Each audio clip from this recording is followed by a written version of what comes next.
Lubbock is all about their softball. Check out the Texas Tech faithful lined up, ready to see the number 11 seed Red Raiders take the field once more as they face off against the Ole Miss Rebels. How about the power coming through, stepping down from Oxford? You're talking about $1 million arm, one of the most electrifying players in the sport of college softball. Hey, not one, but two National Player of the Year top 10 finalists for the Red Raiders as we welcome you to the NCAA Softball Regionals presented by Capital One.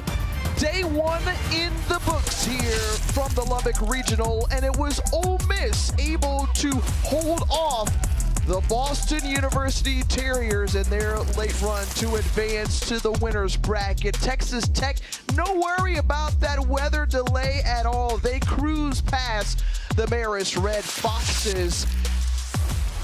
As we take a look at the bracket, and of course we've got 3 games on tap today, 2 elimination games coming our way next, but we start off with this winner's bracket between Texas Tech and Ole Miss.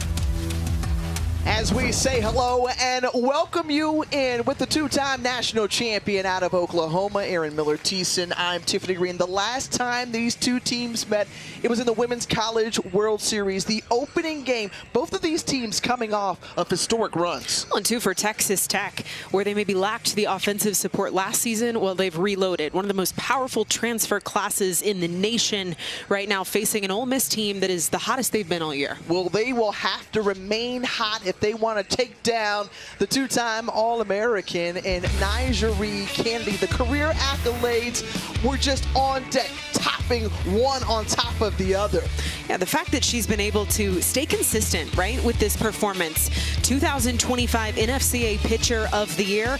Well, she wants a national title, and that is all that's on the mind of Nigeri Kennedy here in the 2026 season. Just one game short of bringing that championship here to Lubbock, Texas. But I'll tell you this, there is an Ole Miss team winners of 8 of their last 11. They surpassed the home run power that they had a season ago to set a program record 81 home runs this season. It's really 1 through 9, but 2, I think about Maddie George, the freshman coming in the middle of this order, batting cleanup for the Rebels. 22 home runs on the year. We saw her go opposite field in game 1 yesterday. Should be an entertaining start to day 2 here from West Texas.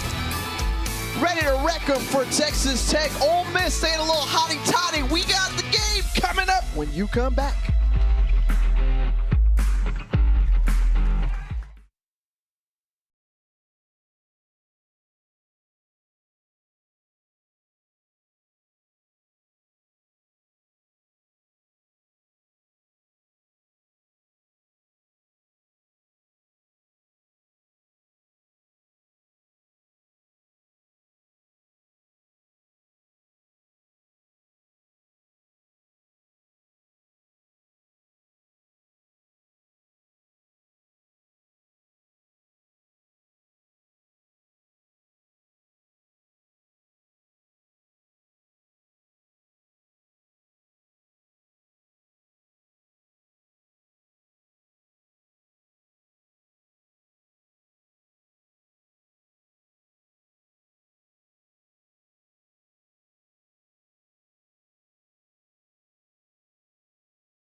Help of Caitlin Terry throughout this season, but Nigeri Kennedy is one player that you do not want to miss. A certified superstar in the game of college softball as we take a look at the starting lineup brought to you by Capital One. We saw Mackenzie Pickens go yard yesterday for the Rebels, but as we mentioned in the open, Maddie George, one of those top freshman of the year candidates, has taken college softball by storm with her home run power. This Ole Miss team coming in 35-24 this season. We mentioned their debut in the Women's College World Series under 6th-year head coach Jamie Traxel. Kennedy Bunker stepping up to the plate to start things off for the Rebels. And the prevailing theme we continue to hear throughout college softball, a number of players making moves. Kennedy Bunker, part of a transfer class, that sends that one opposite field and over the wall. How about a way to start off the ball game for the Ole Miss Rebels? Getting a blast off of Nyjeri Kennedy, the 12th home run this season for Kennedy Bunker. 12th home run for Bunker and the 14th home run that Nyjeri Kennedy has given up this season. What a statement from Ole Miss. We mentioned the fact that this is a team that's playing their hottest softball right now. Seeing the ball well at the plate, cleaning things up defensively in the circle. And that's a pitch, screwball, that was breaking away from Bunker and handles it. Hits it exactly where it's thrown, opposite field shot.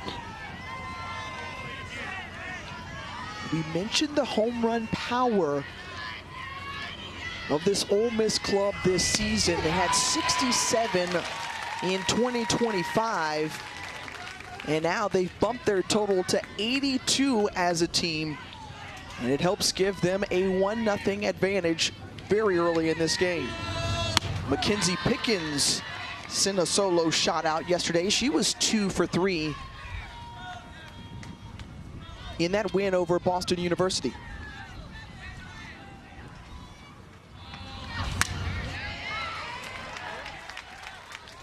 Pickens, the sophomore out of Flowery Branch, Georgia, putting together a very solid sophomore campaign as she settled in very quickly into the SEC a season ago. And this one put into play, the opposite field base hit into right. And 2 for 2 to start off this game for the Ole Miss batters. It feels like Ole Miss just came with a game plan. I mean, completely zoned in on what they were going to see from Nyjeri Kennedy. There's no tentative swings right now. Everything feels very decisive at the plate. No chase, hard contact.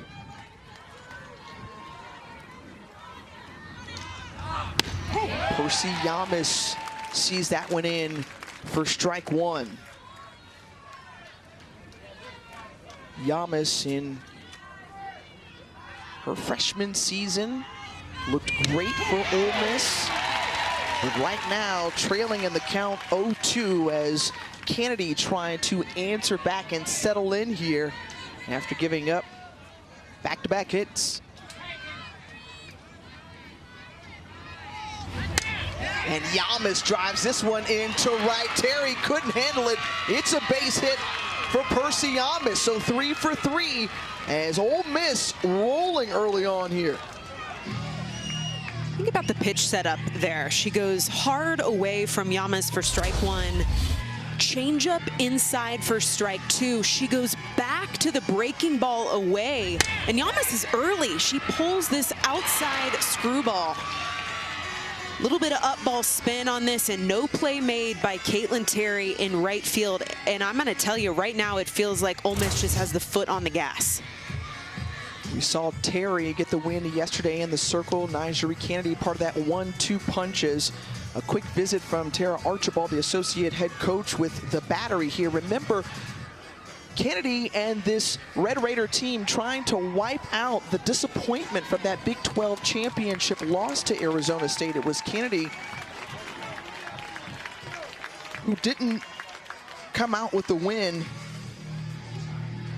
She gave up 1 earned run, 5 hits, and 9 Ks in 6 innings of work.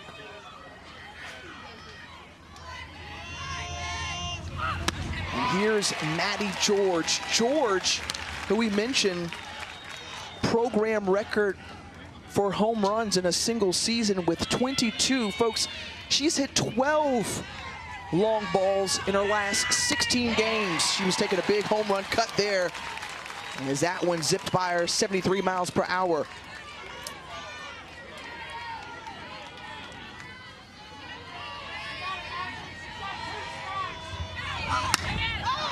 George hits this one skying into left field. Underneath it is Logan Holloman, and the first batter retired.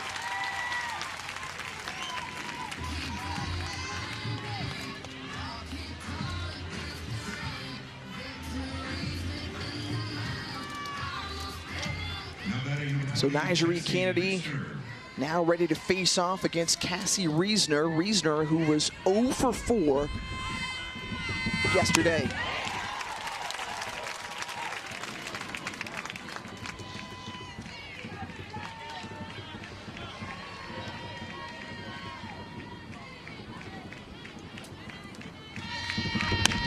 Hey everybody, and welcome into Lubbock, Texas.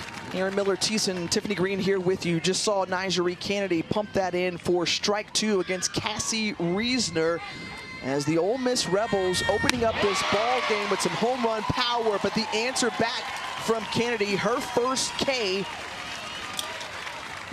of this ball game. When you think about the superstars in the sport of softball this season, they are shining bright, but among them, Nyjah Kennedy, a 2-time All-American. You saw the ranks flash there in Division I softball. She has helped to turn this program around, helping to take the Red Raiders all the way to the national championship, just one game short of winning it all. Contested early here by Ole Miss. The leadoff home run from Kennedy Bunker, 2 back-to-back base hits from the 2 and 3 hole. Starting to see her pepper in the off-speed more, mid-60s.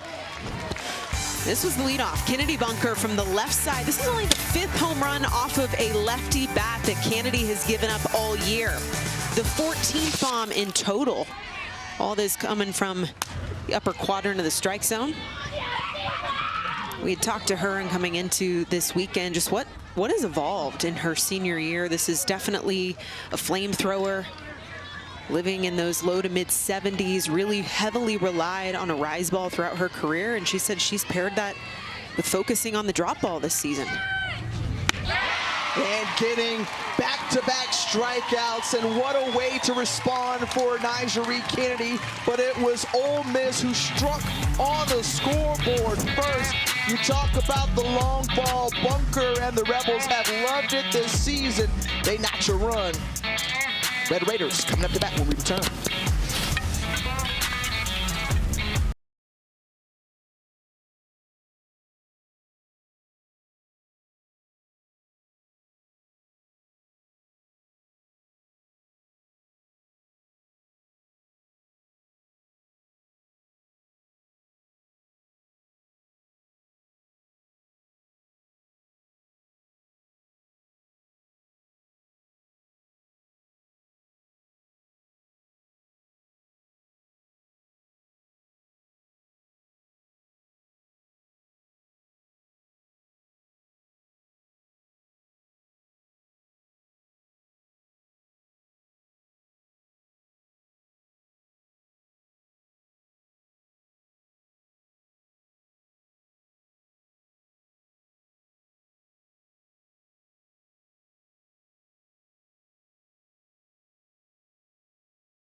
welcome you to the NCAA Softball Regionals presented by Capital One. Back here in West Texas, a 1-0 advantage early on for the Ole Miss Rebels. And how about an arm familiar to the Lone Star State in Emily Boyer, a Division II National Player of the Year a season ago, joining this brand new staff.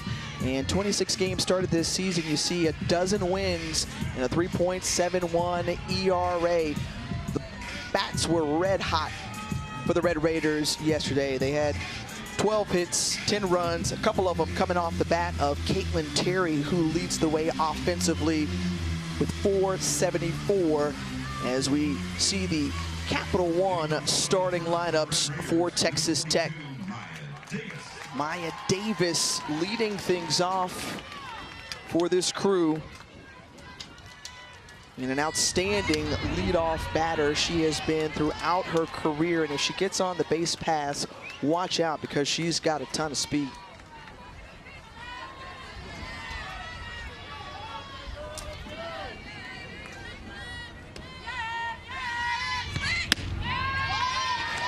Outside for ball 2 from Emily Boyer.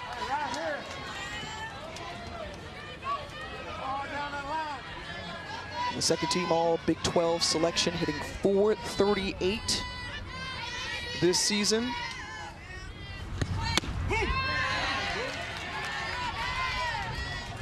And just one of those consistent players anywhere that Jerry Glasgow has been. Maya Davis has produced. Out in front of that one. Count even now at 2 apiece. Off-speed piece there from Boyer. Pairs nicely with her drop ball. This is definitely an arm that hammers low in the zone.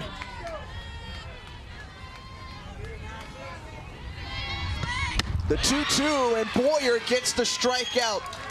So sits down the leadoff batter for the Red Raiders. This is the MO. Down ball spin. This is even a ball that's elevated, chest high, kind of a miss on the outer corner. But everything falls off the table. And I think the key right now is, one, she's got to keep the ball in the yard, giving up 28 home runs through 163 innings this year. It has to limit the walks. 89 walks given up. This has been an Achilles heel for Ole Miss all season long, over 234 walks as a staff. You have to give up a hit every now and then, but if you can limit the free passes, you limit the damage.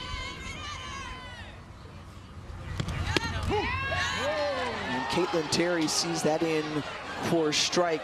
Terry, who began her career at UCLA and has added a lot of pop in the bat for this Texas Tech lineup to go along with a nice complimentary arm in the circle for Kennedy. But right now, she and the fans here at Tracy Sellers Field not pleased with the 1-2 count. Not happy with those 2 changeup calls, that's for sure. Garrett Knowles behind the plate as this one lifted into the outfield, and quickly 2 down for the Red Raiders. Well, Boyer out of Harrisonburg, South Dakota.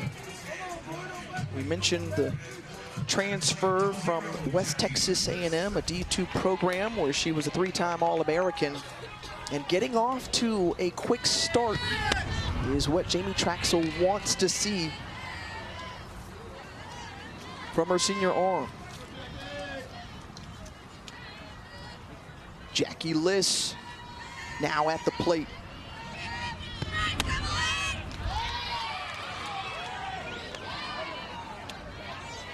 And again, you're trying to judge the strike zone. Saw a little bit of this yesterday. Some inconsistencies, especially low in the zone.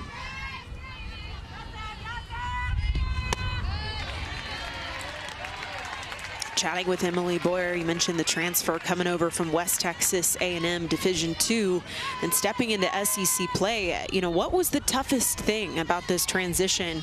She said it is facing some of the best bats in the nation, especially through SEC play. Had to learn how to locate, especially in tough counts and tough back against the wall situations. This is a very challenging environment. It's forced her to elevate her game. And you can see the confidence with which she's walking into this Lubbock Regional, facing off against a national seed in Texas Tech.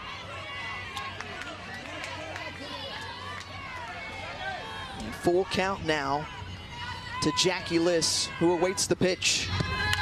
Liss fouls it off. And the admission, too, from Boyer that she's having to trust her defense more.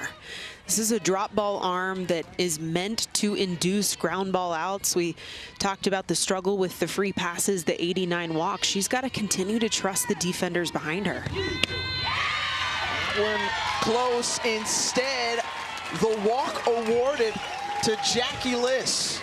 Already seeing a little bit of polarization behind the plate on both sides, offense and defense. I don't know where this missed, Tiffany. It may be low, but too close to take. I'm not leaving that in the hands of an umpire, and that one does not fall in the favor of Emily Boyer.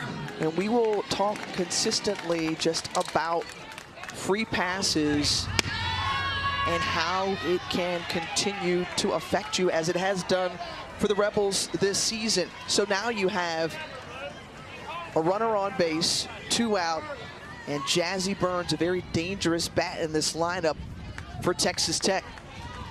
I like the call here from Bunker just to go out and have a word. You mentioned the walks, right? I think that one a little bit unfortunate in the sense that I think that was a strike, but these numbers are glaring. This is a team that is 20-5 when they allow 2 walks or less.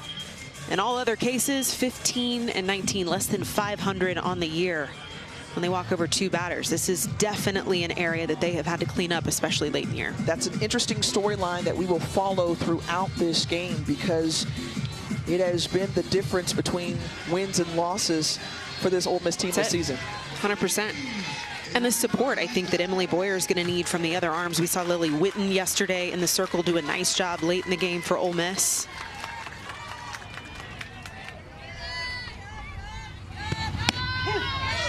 Jazzy Burns, who came off a 2-hit performance, was 2 for 3 yesterday with an RBI single, 54 in total in her first season with the Red Raiders.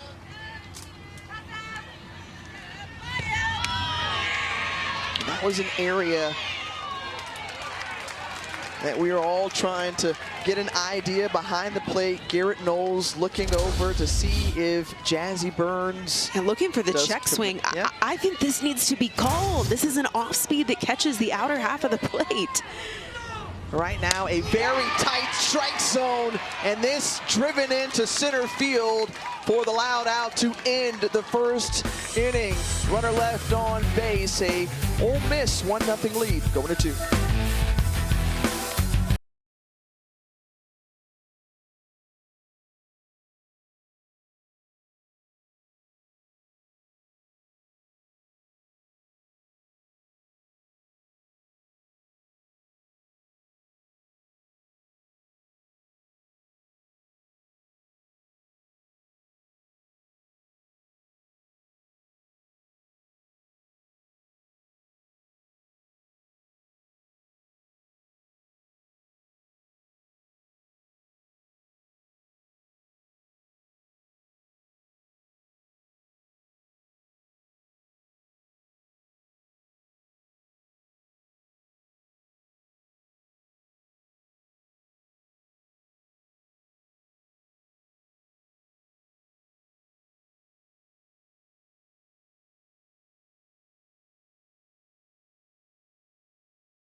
nothing like the Women's College World Series.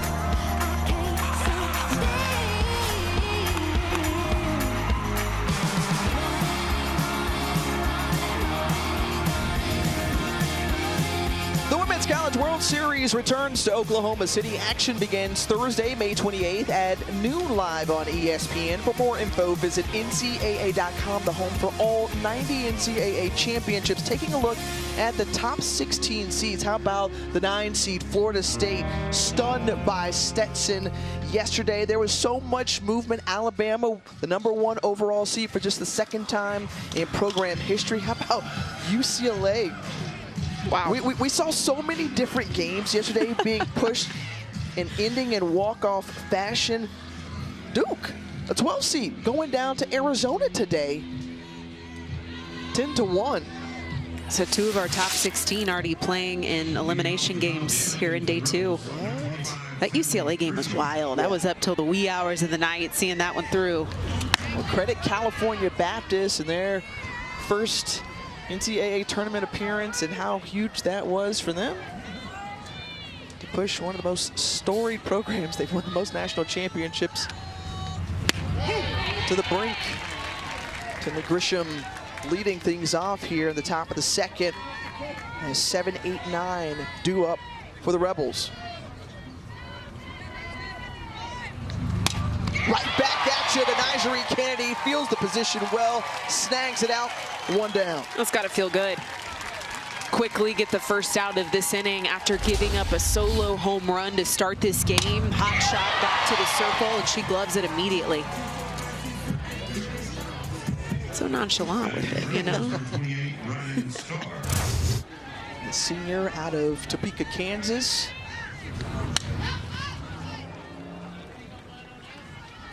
Co-Big 12 Pitcher of the Year.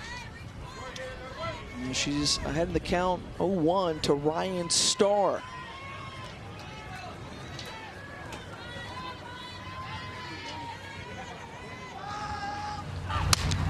This one on the ground. Tamia Williams fields it cleanly at second base, and 2 away. Don't miss a minute of the action from the NCAA Softball Regionals. We'll take you to the best live action on the 7 Innings Live show on the ESPN app. You can see every game and every big moment on the road to the Women's College World Series, only on the ESPN networks. This one backhanded by Haley Toney across the diamond. Great play, a 6-pitch inning for the Red Raiders, and the defense for Texas Tech flashing the leather. Haley Toney has started every game of her career at shortstop, and this is exactly why. Such a stud, a 6-pitch inning for Nyjeri Kennedy.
The NCAA Softball Regionals are presented by Capital One.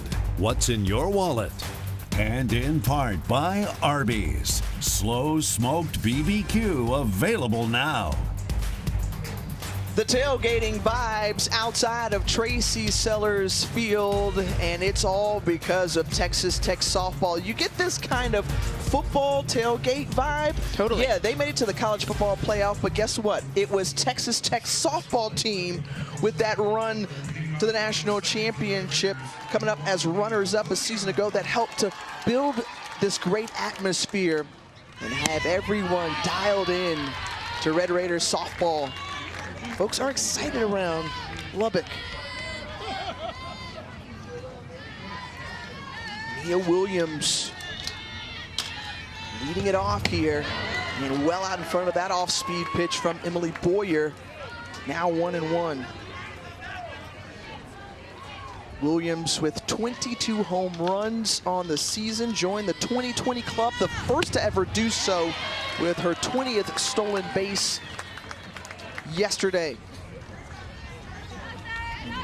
The area that needed to be addressed after that run to OKC for Jerry Glasgow, hey, we needed more offense, and they brought it in for certain. 5 of their starting 9 hitting over 10 home runs this year. Mia Williams, 22 of those so far. Look at that. Such a stud. Single season record here at Texas Tech with 75 home runs, or excuse me, RBI.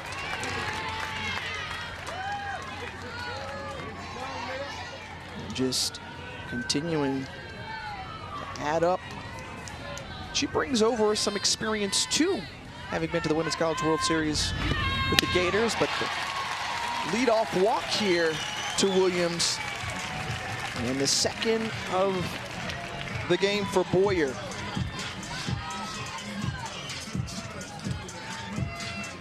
This is where things can get a little hairy too, right? It's the free passes that set the table for some of these big bats. We saw Taylor Panel go yard yesterday. Transfer coming over from Tennessee, a part of the starting 9, one of those 5 that have double-digit home runs.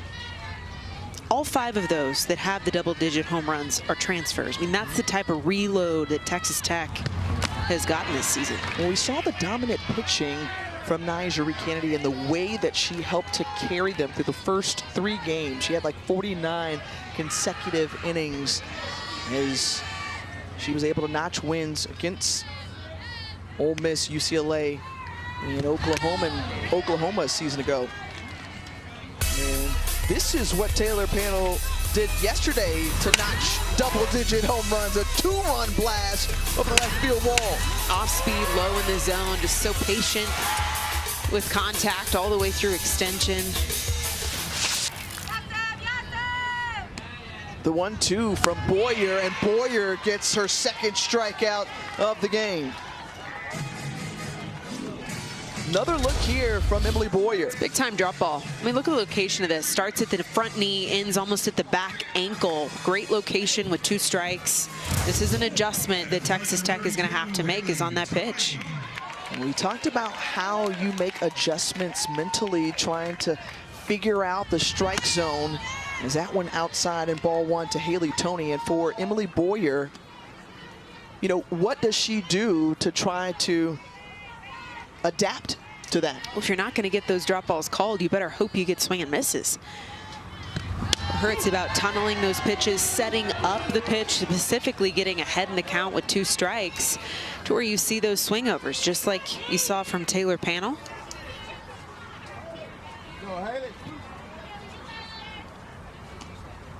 Haley Toney right back to Boyer, makes the play at second and safe at first.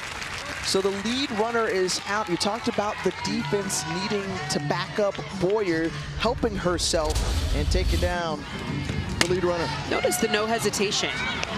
Boyer knew exactly where she was going to go with that ball the second it was off the bat. area of their play for Ole Miss that head coach Jamie Traxel takes a lot of pride in is defense. We saw them coming into this weekend. I mean, preparing that first practice on Thursday, you and I got to watch this team warm up on the field. They spent a lot of time drilling defense. Outfield, infield, pitchers fielding their positions. They take a lot of pride in dirt work. The pinch hitter, Lauren Allred, in the 8th spot, stepping in.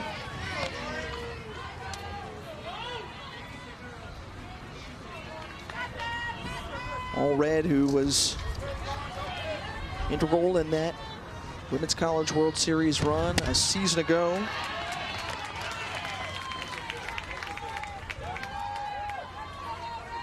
And her numbers on the year, .368 batting average.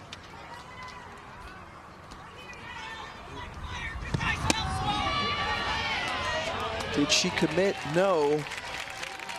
Says Trina Cornerford at third base. Just shy of the front of that plate. Really nice hold by Allred. Bunker checking in on Boyer. Again, just trying to keep the wheels on this bus when it comes to free passes. We've already seen 2 free passes.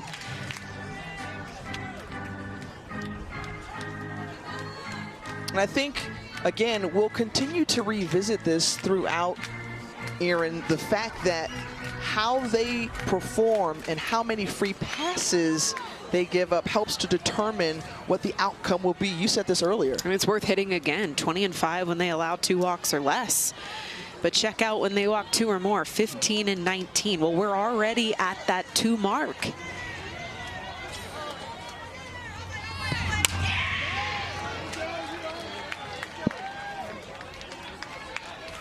When you face a team too like Texas Tech, you're bound to see a ball leave the yard. We've talked about the home run power, the massive swingers that have reloaded this offense, but now you got to limit damage. Don't set the table with free passes.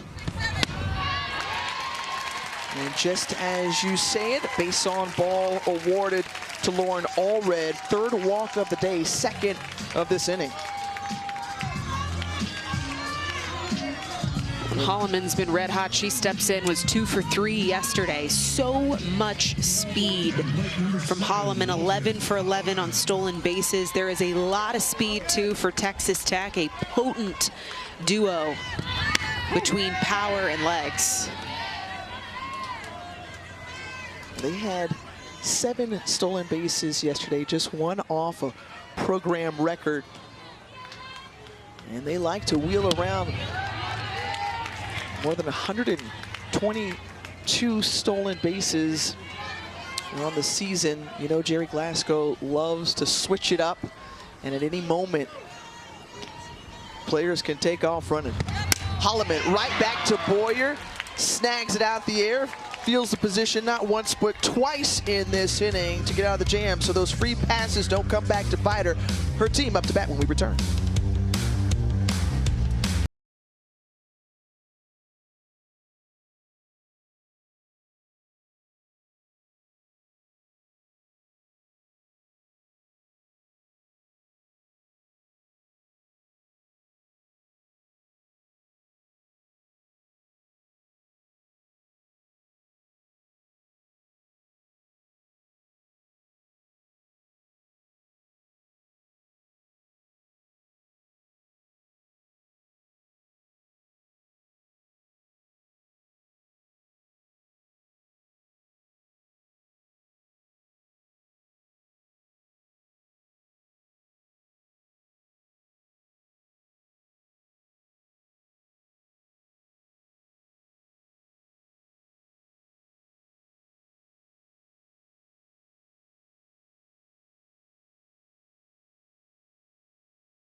I think something I've learned is just like I think I'm tougher than I thought I was. In the circle, I think I'm definitely a competitor. Got her! Kennedy delivers in the biggest moment. I love to compete. I think I'm energetic. We're talking about a once-in-a-generation type player. That's what he thinks of Nyjah Cannady. I feel like I've handled a lot of stuff softball-wise and kind of off the field that I'm really proud of myself for. Well, Nyjah Cannady is all the things, and when you watch her play softball, you understand why. She got hit in that first inning, right? Boom, right out the gate. Ole Miss goes swinging as she hits the first batter of this third inning, and that's Kennedy Bunker, who hit that solo shot to lead off this game. But in talking with her, I just saw just such a kind, polite, mannerable young lady. Jerry Glasgow echoed those sentiments as well. So sweet off the field, but boy, she is quite the competitor when she touches the dirt.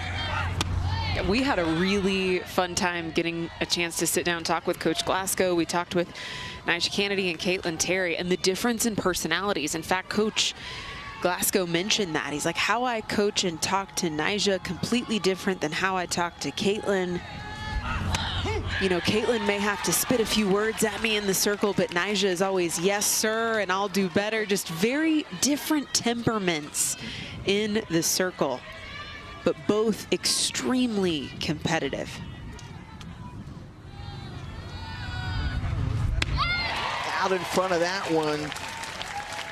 Change up there, and it's 1-2 down to Pickens, who singled her first time up. There's 3 different speeds with that pitch. We've seen obviously the mid to low 70s, mid to high 60s, and that one there at 56. Back-to-back true change-ups from Nyjah.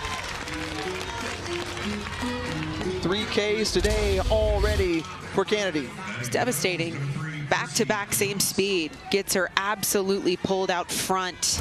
Not on time at all with the changeup.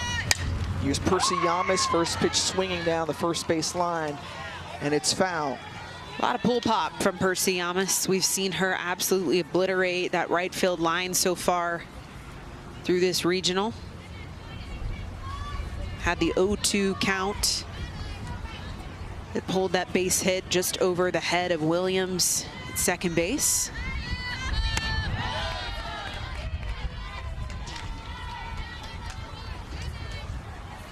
But going back to that conversation just about the difference in personalities between the two, you've got so many All-Americans on this team. Helps to just bring a different level of energy, as Panel nearly got to that one. It only helps to make you better, right? Raises your game. And so Nyjah Cannady and Caitlin Terry have been a wonderful complement to each other, both with the same mission. Domination. That's it. They want to win a title. That to me is what's fascinating about this squad too. We mentioned all the transfer power, just magnetized to this program, getting on board with the mission to win a championship. And while you look at it, it could be a lot of me, me, me. It's not. This team is about one thing and one thing only, and it's returning to the Women's College World Series to fight for a title. And two, just the idea that it's not all on Nyjah's arm, right? 36 less innings pitched coming into today's game. Still making it very difficult for batters to hit her, though, when she is in the circle. Yeah, those home run rates and walk rates may be up for her, but she entered into this regional with an opponent batting average .142. The payoff pitch to Yamas and over to Tony, and they're going to look to turn the double play, and not in time. Very close there, as Yamas was able to beat the throw to first just in the nick of time.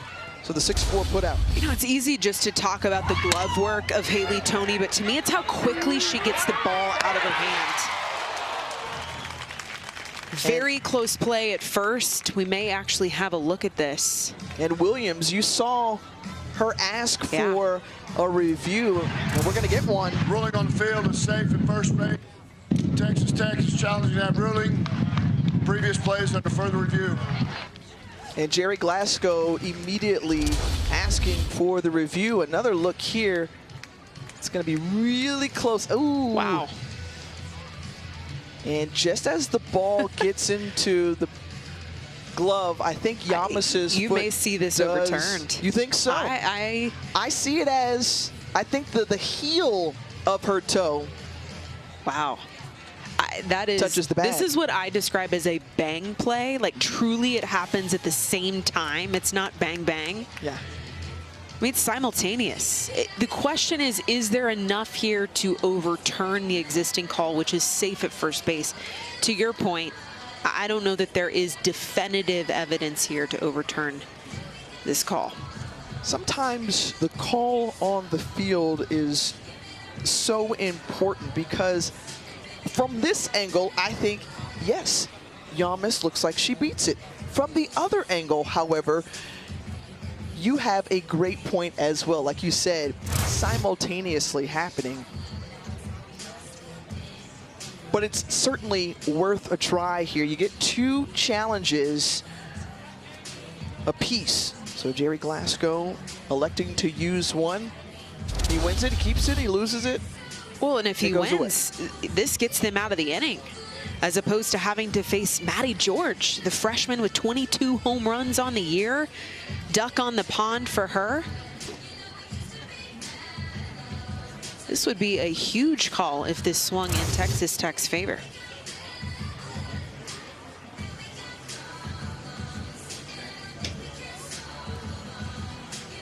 Each awaiting the decision with this one. But already, we've seen this Ole Miss team come out, gloves off for them, underdog, not afraid, and trying to attack right at Nyjari Kennedy. And we'll get the decision right here. After review, the ruling on field, the call stands, runner safe. Texas Tech have 1 challenge remaining. And so an unsuccessful challenge for Jerry Glasgow. He's got 1 left. As Percy Yamas standing at first base, and Maddie George, the program's single-season home run leader, steps to the plate. She also leads this team in RBI, surpassing the record that was set by Yamas a season ago.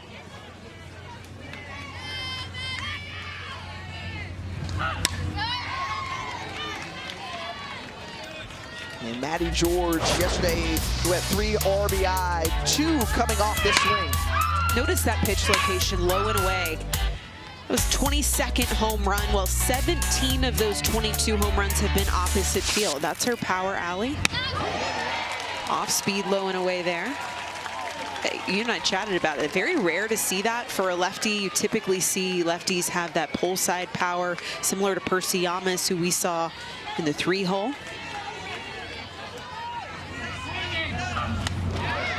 One high, getting past the catcher, Jazzy Burns. And now Yamas in scoring position for Maddie George. Play something for Nyjah Kennedy just to know. I mean, the home run she gave up to Kennedy Bunker, also low and away, lefty. That one coming in high and tight now. Full count to the freshman, who is playing in her first ever NCAA tournament here in her home state. This one lifted high in the infield, pop out, and that ends the inning. Runner left on base as we move to the bottom of the 3rd. Top of the order due up for the Red Raiders.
Well, this Ole Miss team always brings a scrappy squad to the field. How about the Rebels going into Fayetteville, taking down a national seed in Arkansas to make their first ever Women's College World Series appearance. They caught fire at the right time, and certainly the feeling of pulling up to Devon Park and being a part of the last 8 teams standing in college softball. What a run they had during the postseason, upset after upset. And Jamie Traxel's crew has that underdog mentality coming in yet again this season and trying to take down the 11 seed Texas Tech Red Raiders. Emily Boyer in her debut season with the Rebels has a 1-0 lead here in the bottom of the third, as back to the top of the order with Maya Davis, who struck out her first time up. Some of the talent, especially in the circle, that led the way for Ole Miss to have that record-breaking season last year. First ticket they've ever punched to the Women's College World Series. I think of Binford in the circle, Brie Lopez, Allison Cooper, Miley Wachenia, who transferred to Oklahoma. This Ole Miss team had to completely rebuild their pitching staff. Boyer sitting down Davis. That's tough, right? You've got 3 brand new arms carrying the majority of the load. A lot of newness on this team, having had a few seniors on this squad, a few veterans that understand that experience, having to quickly mix those newcomers into the fold. And Emily Boyer, who has helped to lead the charge as of late, as Ole Miss, again, winning their last 2 SEC series, picking up a couple of conference tournament wins against South Carolina and Tennessee. And this is a group that finished 13th in the conference, but that matters not at the end of the season, because you've got to get hot at the right time. And certainly Jamie Traxel continues to find a way with her teams to do just that.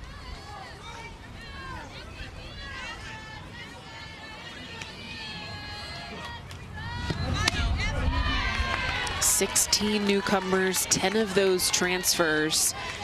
And we'd asked just about the ease of that transition. Was it easy? Was it seamless?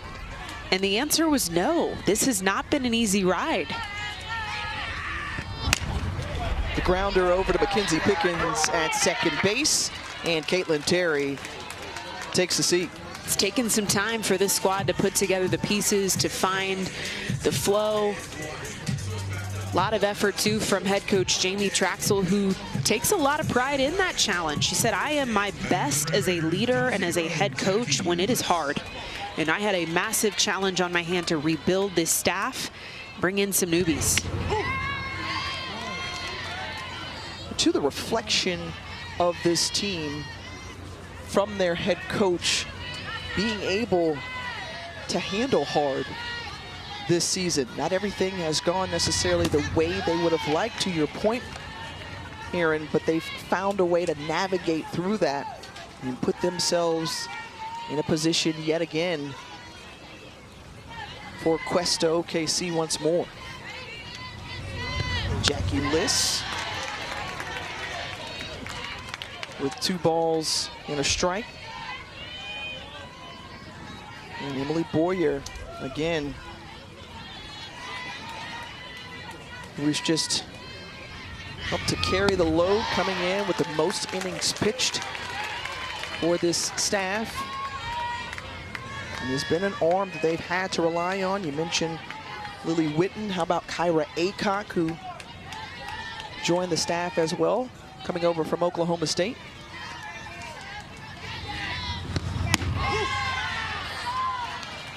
Boyer's done a nice job cutting up low in the strike zone and has silenced a Texas Tech team through almost 3 complete innings here.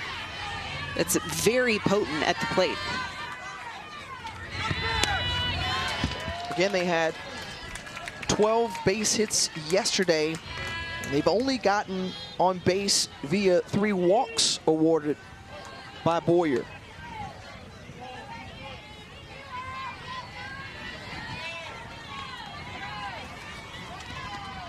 The payoff to Liss. And another walk there, 4th of the afternoon. Don't miss the NWSL Sunday night on ESPN2 as Portland goes head-to-head with Angel City. Kickoff is at 6 Eastern. Watch it live on ESPN2. You can also stream the match on the ESPN app. That brings back Jazzy Byrne to fly it out to center field her first time up. And like you said, this Texas Tech team looking to get something going here and searching for their first base hit of the ball game. Among confidence builders, you talked earlier just about what we saw from Emily Boyer coming in and how our conversations were that, hey, I could fit here. I belong here. Being able to be introduced from D2 to D1 softball. Said beating Tennessee was a huge confidence booster. As that one, a diving grab from Ryan Starr, who's an outstanding third baseman to get out of the inning for the Ole Miss Rebels. They still lead 1-0. And there you go. Got to put it all out there on the line. The defense backing up for you.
Welcome back to the Lubbock Regional. Fans in the stands watching this winner's bracket game between Ole Miss and Texas Tech. Red Raiders head coach Jerry Glasgow joining us now, and Nyjah Kennedy gets the start. Got hit around a little bit early on, but what have you liked from her response in settling in?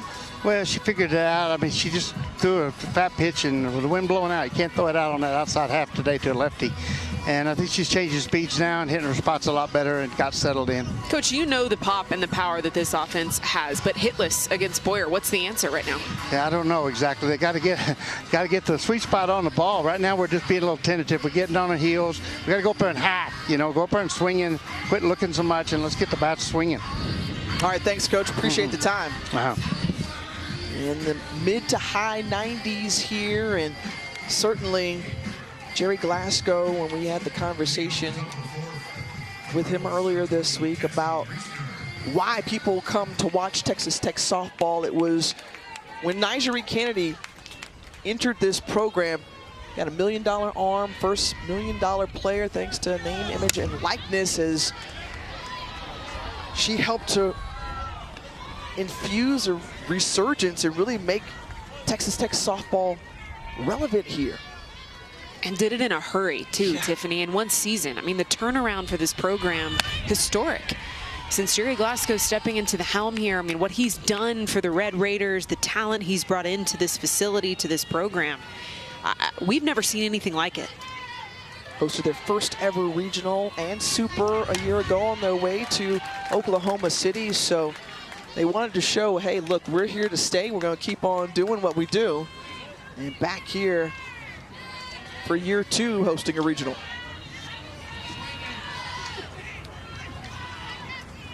Cassie Reisner.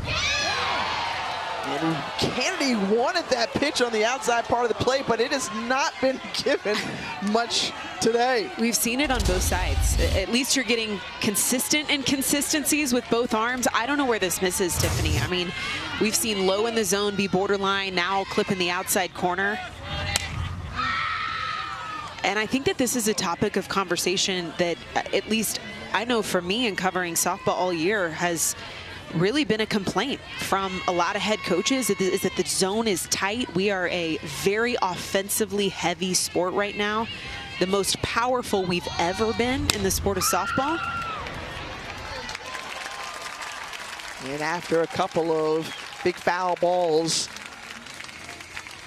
Reisner is retired. Go back to Kennedy, and this is how she started the ball game, giving up a solo shot to Kennedy Bunker. Yeah, since then, she has really carved it up. She's changed speeds really well. She's spun the ball through the strike zone with so much control. You heard it from Jerry Glasgow in that interview at the top of the inning. She's figured it out.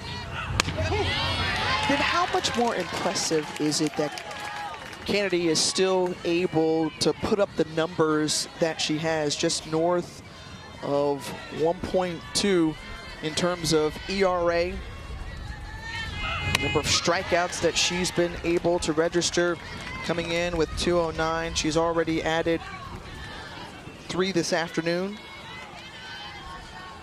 Still being able to be one of the dominant arms in this game. That was a specific question. That one clips the corner of the elbow of Applin. Specific question that I had for her coming into this weekend, her senior year, the amount of scouting, the amount of video, the amount of prep that teams have to prepare for the dominance of Nyjah Canady. And how do you stay fresh, Nyjah? How do you stay, you know, on edge where you still have a competitive advantage in the circle? And you know, the humility that she brought to that answer was, I have support now. I have additional arms in the pen that can allow me to rest, to recharge, to step into the circle with a full tank of gas. And every single arm that we talked to gave that love right back to Nyjah. This pen is stronger, and I think of every aspect for Texas Tech. They've improved in every single category. Speed. I mean, 6 of the starting 9 have over 11 stolen bases, double-digit stolen bases. And this one over the head of Tony into left field, and the base hit for Tinley Grisham. Something brewing here for Ole Miss. Really nice piece of hitting, timing this ball up opposite field. Lefty's having a little bit of success here against Nyjah. Running through the box, she's able to see this pitch deep, up and away, over the head of Haley Tony. And now 2 on and less than 2 outs. And if I'm the Rebels, I am fighting for an insurance run, Tiffany, especially facing this offense. You know it's a ticking time bomb for Texas Tech before you see some balls get hit hard. So I'd be scrapping for any insurance right now, especially in this opportunity. And realizing that Jamie Traxel electing to go with another lefty off the bench, the pinch hitter here, Rachel Connors, standing at the plate. You go back to that Mississippi State series, she walked it off in dramatic fashion with a home run to take down the Bulldogs. They were able to win that series. We mentioned this group coming in, winning 8 of their last 11. And a 1-0 advantage here in the first of 3 games today from West Texas. Aaron Miller, Thiessen, Tiffany Green here with you in a meeting in the circle. Good time to take a look at the bracket. Remember, the winner of this one will go on to face the winner of the Gainesville Regional, Marist and Boston University, in our first of 2 elimination games here this afternoon. And all 4 of these teams this weekend trying to vie for one of those 2 spots in the regional final Sunday, set for 4 Eastern.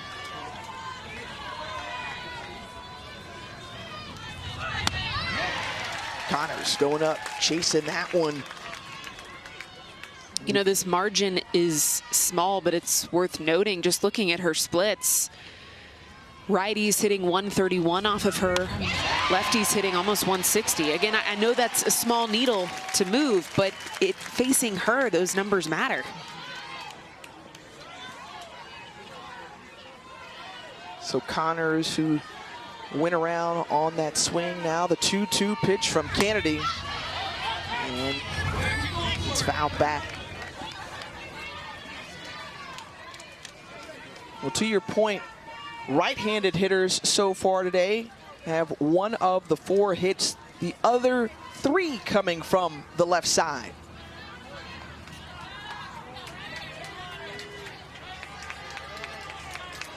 And so with the lefty Connors in the box, the pitch on the way from Kennedy. This one sent into the outfield, opposite field, home run for Rachel Connors. The lefties having their way here in Lubbock.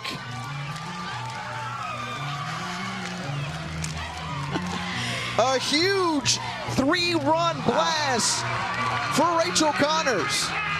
Jamie Traxel looks like a genius right now. The pinch hitter, Rachel Connors, stepping in, 2 on, less than 2 out, opposite field shot. This is the 2nd home run for Ole Miss, the 2nd off of the bat of a lefty, and the 2nd that's opposite field. So impressive for the Rebels and a massive statement for Ole Miss. And the lefty bats continue to figure it out against the 2-time Big 12 Pitcher of the Year. Taylor Malvin over to Tony at short, and she's retired. Out number 2 there. As we go back to the top of the order, and Kennedy Bunker, you mentioned the home run power opposite field from the left side. Bunker, as you mentioned, started off this game that way. Sitting in a near exact position as Rachel Connors.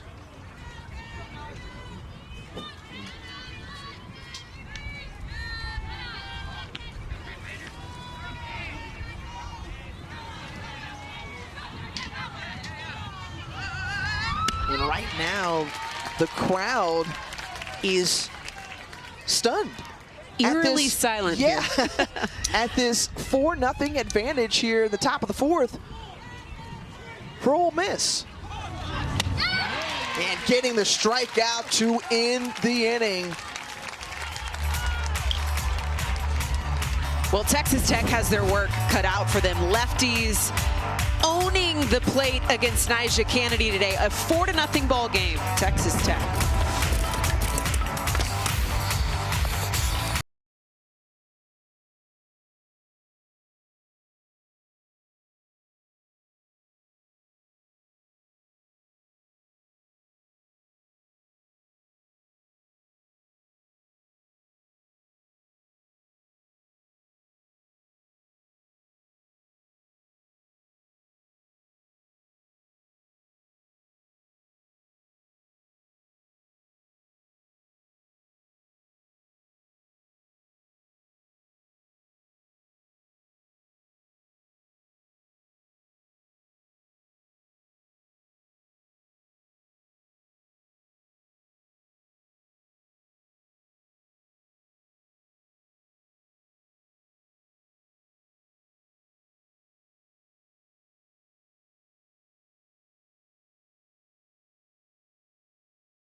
Welcome back to the NCAA Softball Regionals presented by Capital One here at Tracy Sellers Field, and it's Ole Miss with a 4-0 advantage over a national seed. Jamie Traxel, the Rebels head coach, joining us now. You talked about some of the themes coming into this weekend. You challenged your group. You said, where are your guts? What do you bring into the table? And thus far, they have responded. What have you loved about what they've done so far?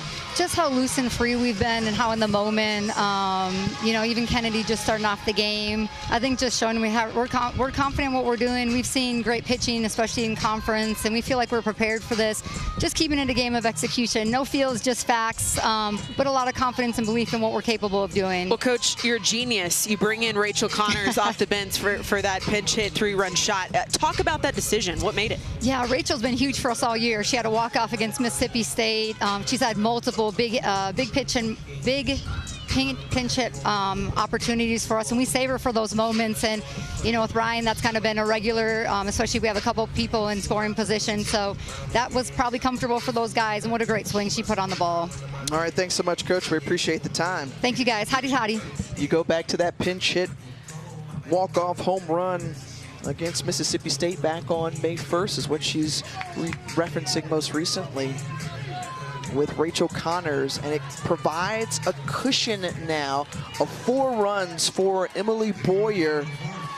And so you have the complement of the offense, the defense for Boyer, and those free passes, not an issue to this point because the Rebels have come ready here in this winner's bracket game against Texas Tech.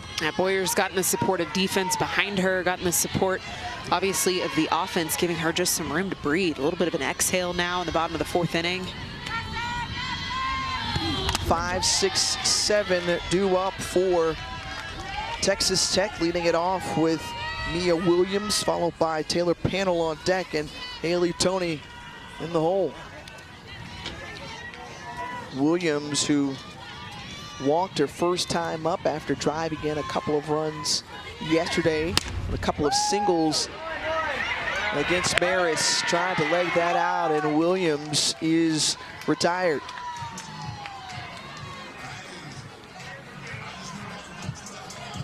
You can feel it, just all the pressure right now is on Texas Tech. You know, in fact, even talking to Jamie Traxel coming into this weekend, I asked her just the conversation with her group, what's the feeling right now? And she said, we got nothing to lose. You mentioned the underdog mentality.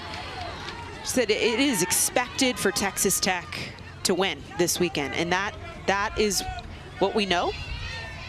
But we're coming in trying to upset some people. We want to shock the world. What's right so now, much of what they did last year, right? Exactly, I mean, right. Same script, seemingly. Shocking Arkansas on their home turf in Super Regionals. They punched their first ever ticket to the Women's College World Series. They come in this weekend to Lubbock. Same order.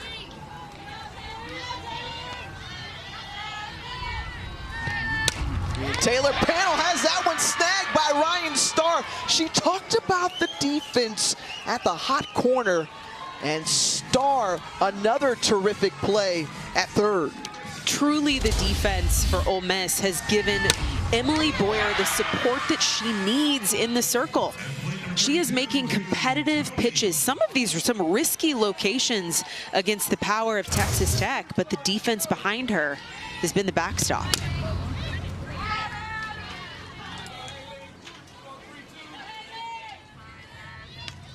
And Emily Boyer, who came in to this program hoping for opportunities and moments like this. D2 National Player of the Year last season at West Texas A&M.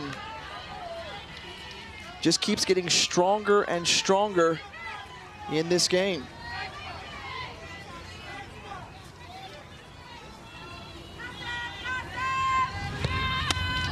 You know, too, she gave credit to Nancy Evans on this staff. Obviously, Evans, a very successful player herself at Arizona. 3 natties with the Wildcats. There's a strike there to Toney. And she talked about just the way that she's brought this staff together, brand new, as you mentioned. It's a staff within a staff, or team within a team.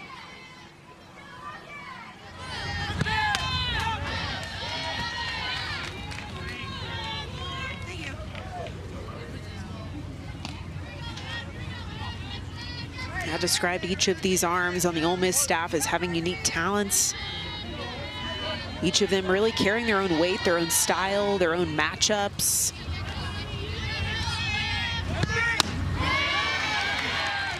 A drop ball low, and now a 3-2 count to Haley Toney.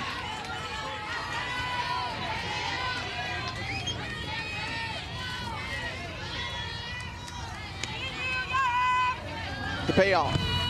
Gets the strikeout. A 1-2-3 inning for Emily Boyer. 13 pitches from Emily Boyer. Gets the K. 3 up, 3 down. Ole Miss still in the driver's seat.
Ole Miss having exploded at the plate, and it's been way of the lefty bombs. 2 lefty shots. One of those a pinch hit 3-run shot.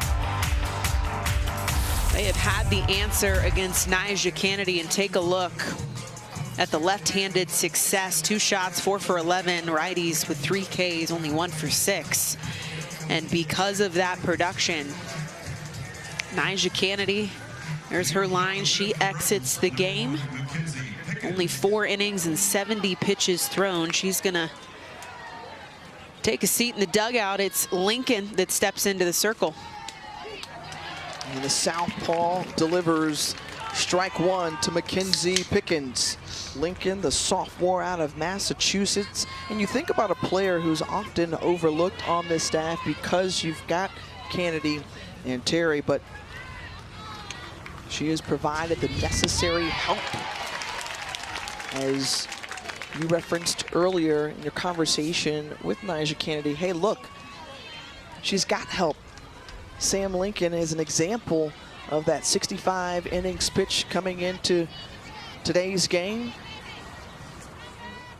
And the strikeout to walk ratio very heavily in favor of the K's. 7 wins on the season. And right now, if you're Ole Miss, you've got to find a way to keep the foot on the gas and try to put as many runs on the board as possible.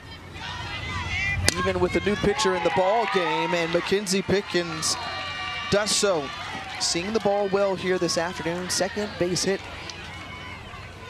for Pickens. Ole Miss only hitting .274 against lefty pitchers, as opposed to almost 300 against righty arm. So back to the reasoning, the scout potentially to make this switch is obviously a 4-run lead for Ole Miss. They're trying to get maybe Kennedy a little bit of rest here, while Texas Tech and their offense has a little bit of work to do. Still a lot of softball to be played. We have 2 elimination games on the way. We'll see Boston University and Marist up next, hoping to keep their seasons alive. Percy Yamas with the 1-1 count.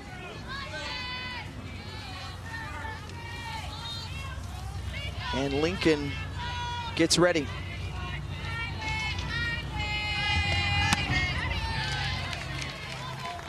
2-1. We saw the defensive change with Desiree Spearman moving into the shortstop position for Haley Toney.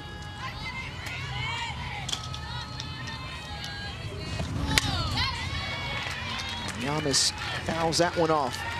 Well, you heard Jamie Traxel talk about just the different arms that they saw throughout the conference season. You think about Jocelyn Brisky and Vic Moten at Alabama, Tegan Cavan for Texas, Carlin Pickens over at Tennessee.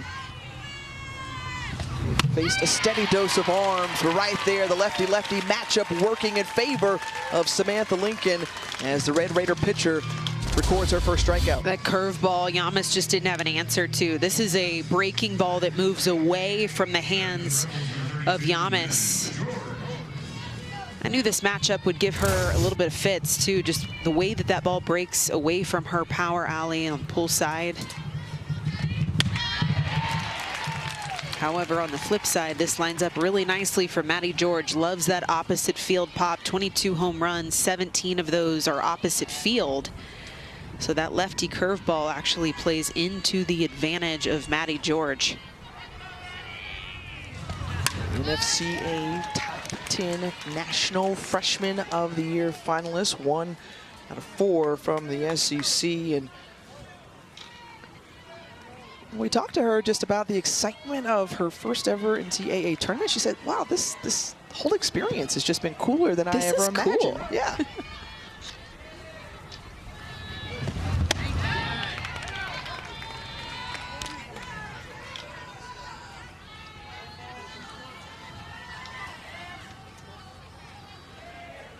Definitely paying respects to the power of Maddie George. You can see how deep the infield is, right on the edge of the turf.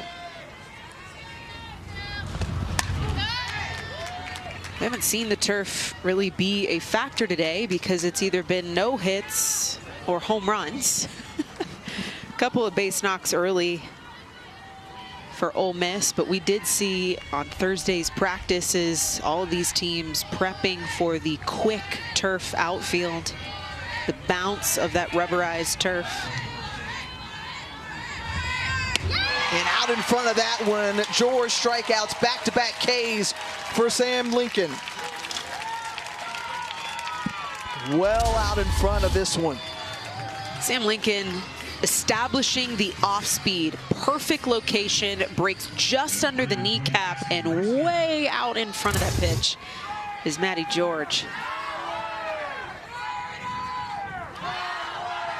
So Cassie Reisner now stands in with Pickens, who led the inning off with a single.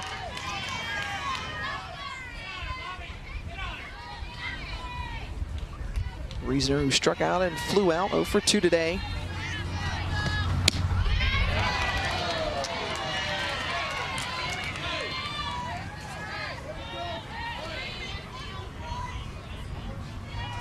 Reisner, who came over from Kentucky. We mentioned one of the 10 transfers for this Ole Miss team. –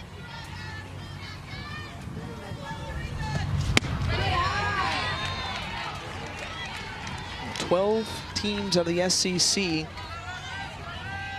in this NCAA tournament in the Southeastern Conference. Perfect yesterday in their opening round games.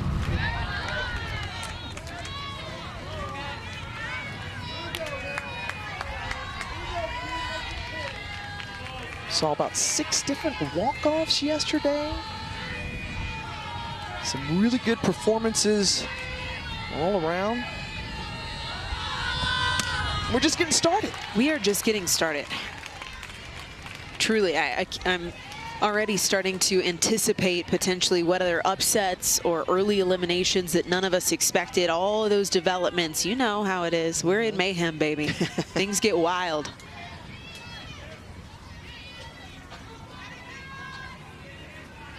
Could be one here. Ole Miss up 4-0.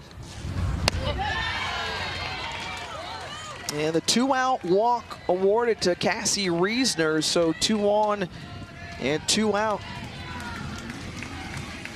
And Applin stepping in.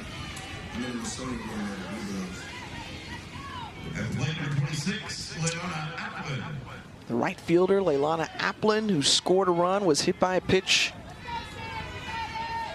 in that 4th inning and came around on that 3-run shot from Connors deep into the 6th hole.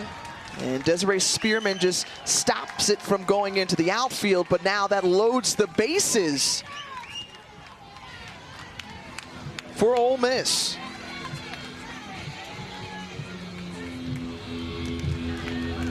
Jazzy Burns stepping out behind the plate to have a word with this infield and buying some time too for a conference meeting. Tara Archibald stepping out, associate head coach in her 2nd year.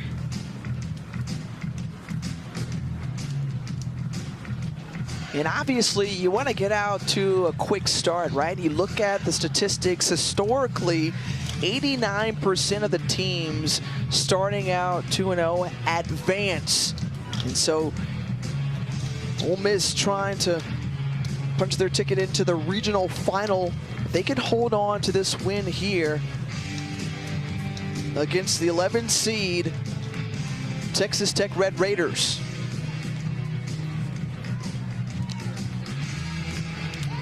Aaron Miller, Thiessen, Tiffany Green here with you from the Lubbock Regional. Both Ole Miss and Texas Tech coming off of Women's College World Series runs back in 2025. First in program history for each of these teams. Anxious to get back to OKC. It was Ole Miss who came out of the gate strong, put up a run in the 1st, and then tacked on 3 more last inning, both by way of long balls. As this one over to Spearman, flips it over to the 3rd base, and that ends the inning. So the base is left loaded as we move to the 5th.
The Women's College World Series returns to Oklahoma City. Action begins Thursday, May 28th at noon live on ESPN. For more info, visit NCAA.com, the home for all 90 NCAA championships, and taking a look at some of the storylines already from today. Jordy Fromm at Nebraska, the number 4 Cornhuskers, taking down Grand Canyon. 16 Ks for Fromm. The domination we saw from Arizona over the national seed Duke Blue Devils, and the Texas State Bobcats with their first NCAA tournament win since 2014, shutting out Florida A&M.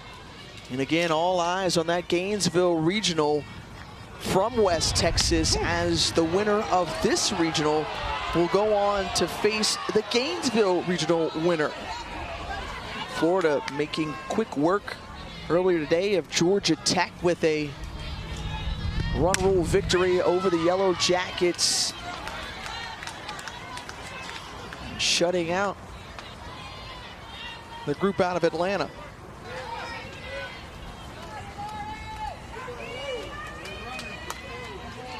Can another SEC team have success here?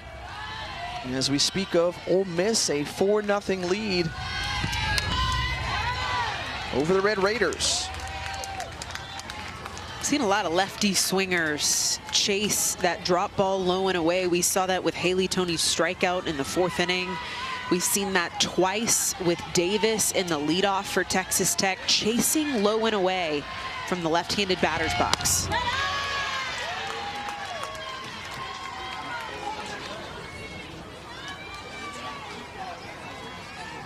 And Boyer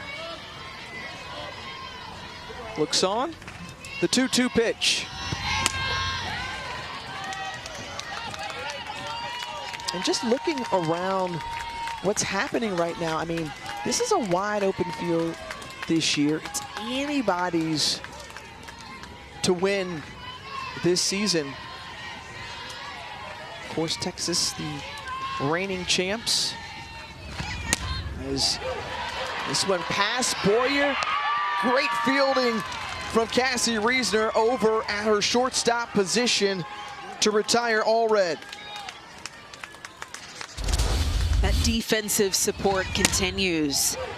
Right, Boyer is a ground ball out pitcher. The fact that she's had the glove work behind her has made all the difference in this ball game.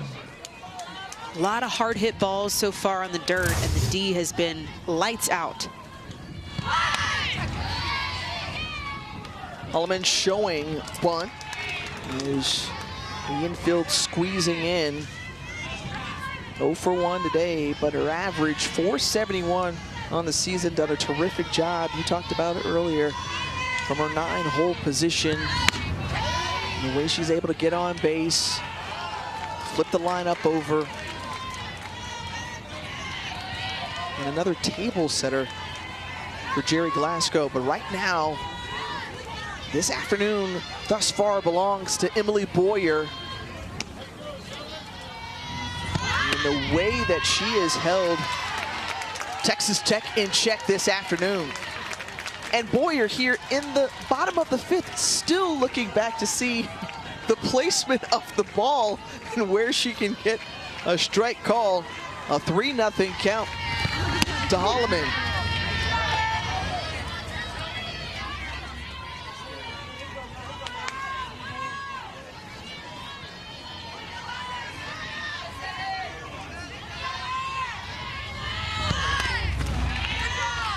And now a full count here.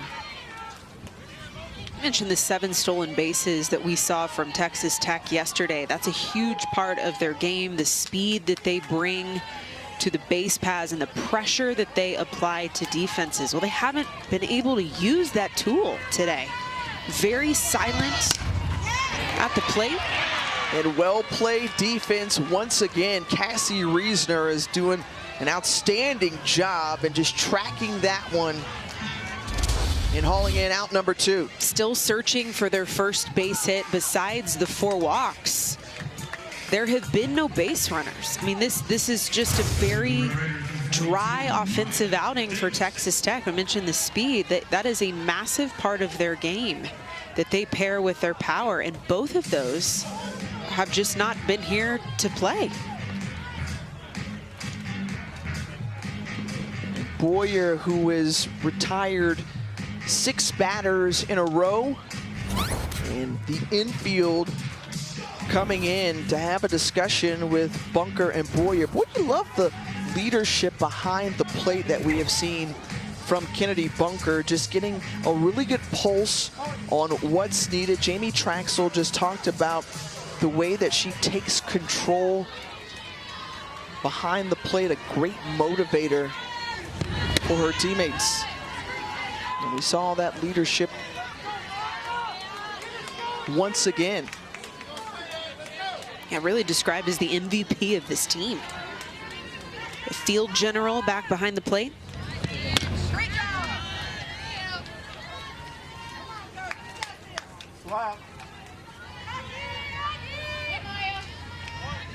And Maya Davis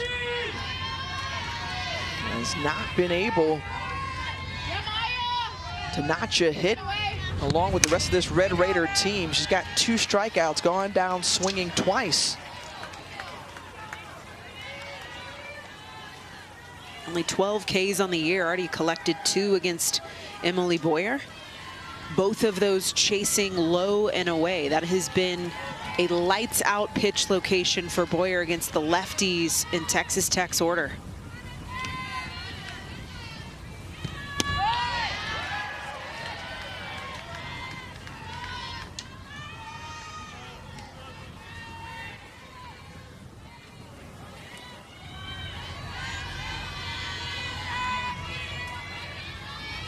Pitch. Nearly grabbed, but out of the glove of Mackenzie Pickens, and the first base hit, and safe over at second base, going for it. You talk about the speed, the aggressiveness on the base pass, and a 2-out base hit. Blistered. This just barely over the web of the glove of Pickens. And I thought this was just going to be a stand-up single. I mean, truly had my head down ready to pencil this in as a 1B in my scorebook. And I look up and there's a head-first dive into second base. Thought this was a lot closer than it was, but that hand definitely gets in there safely. And the speed of Davis, 36 stolen bases on the year. And she sets up potentially what could be a 2-out rally here for Texas Tech. And right now, Jamie Traxel electing to challenge here. And so they will review whether she is safe or not.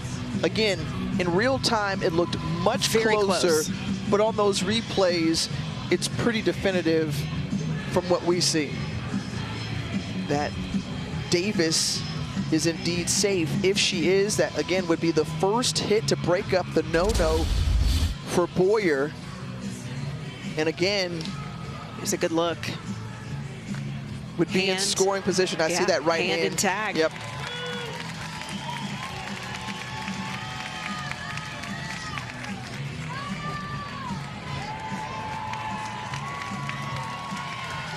And they're showing it on the video board in the outfield, and the fans getting an opportunity to see it as well. And really from both angles, it appears that the call on the field will stand.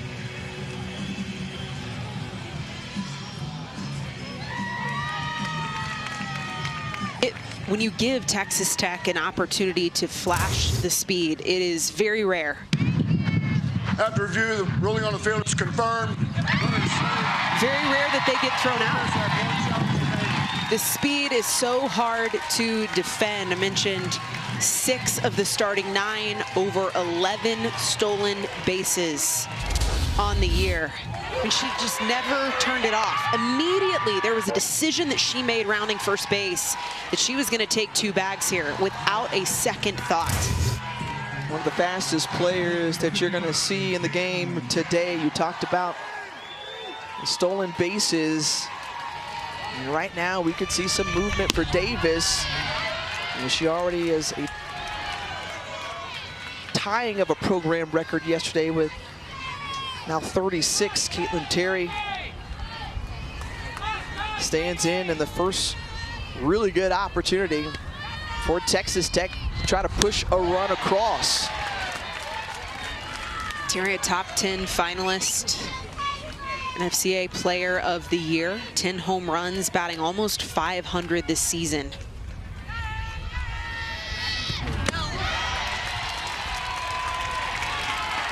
Player who has been a great addition to this program, and right now a very favorable count for her as Boyer is behind, 3 balls and no strikes.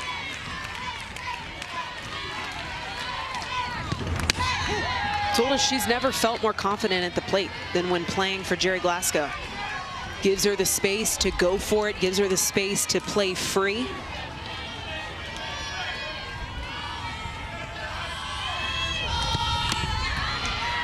Swings through that one now, a full count. And a big moment in this game right now as Ole Miss trying to hold tight to a 4-0 lead. The Red Raiders with their first great opportunity and just flares it over to third base. And after giving up the first base hit of the game, Boyer gets out of it. Her defense backs her up and the Rebels still lead.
Back here in West Texas, we move to the top of the 6th and shutout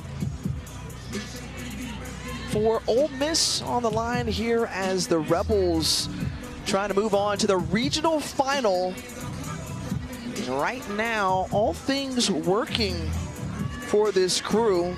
Nyjah Kennedy, who started off this game in the NFCA Pitcher of the Year a season ago,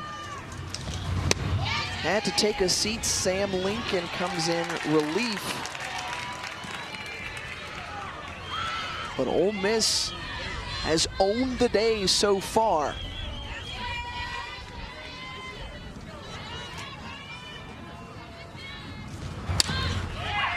Ryan Starr laying down the bunt, the flip from Sam Lincoln just in time.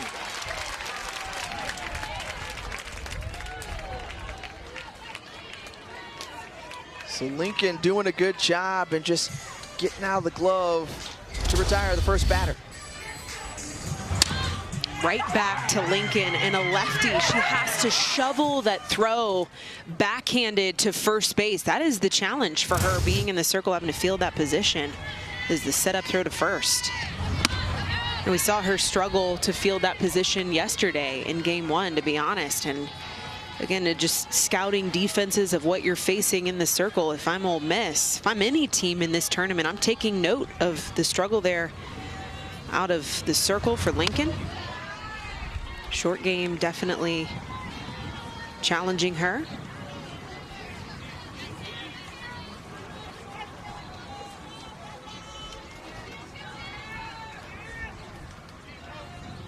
A 2-0 pitch to Taylor Malvin. We can't talk about Ole Miss's run throughout the postseason last year without including Taylor Malvin in that conversation. Both offensively and defensively did some great things, had that game-saving catch to preserve their lead in Fayetteville to take down the 4-seed Arkansas Razorbacks. Had a home run in that Tucson regional, and then came up with a couple of hits in the Women's College World Series. And again, with 16 newcomers to this team, a steady piece for the senior out of Johns Creek, Georgia.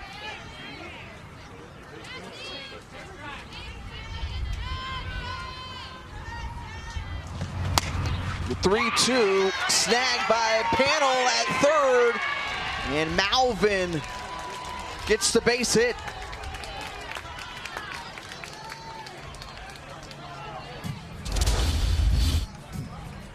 I thought this was foul, to be honest. Off the end of the bat, the diving body, she definitely dives over the foul line. But I thought that on the initial bounce, at least to our eye up here in the booth, that was foul. It may have hit the chalk line. I may have seen a little chalk fly.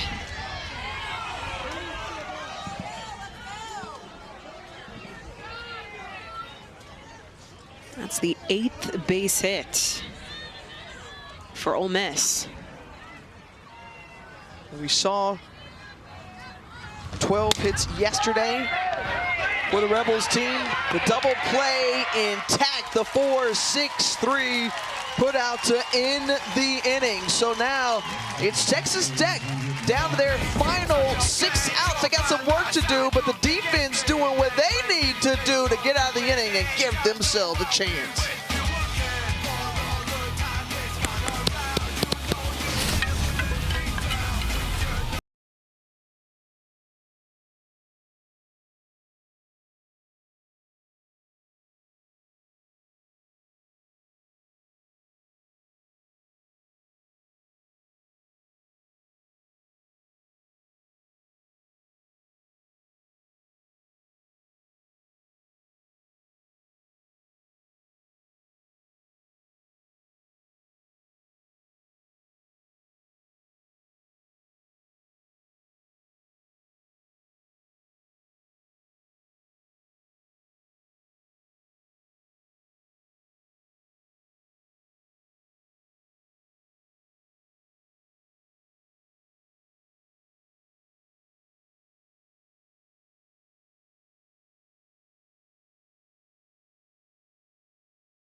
Well, let's take a look at our Capital One rewarding performance, and Emily Boyer and her defense have done an outstanding job this afternoon.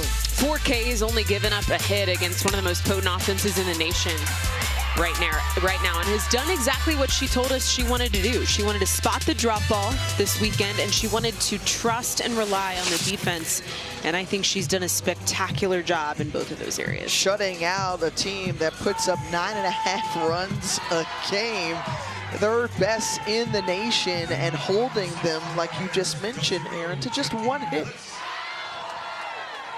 Texas Tech will look to find some offense. The middle of their order due up with Liss leading it off. The lone hit for the Red Raiders coming back in that last inning from Maya Davis. A couple of walks for Jackie Liss, but when they have had base runners on, they have not been able to do anything with it, as Boyer, who's brought her A game in her first ever NCAA Division I regional. Remember, she played ball just 90 miles north of here at West Texas A&M. It's in Canyon, Texas.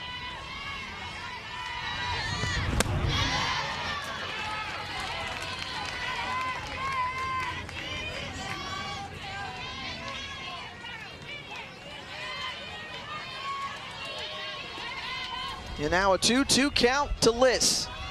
The pitch. Over to Pickens at second, and the 4-3 put out.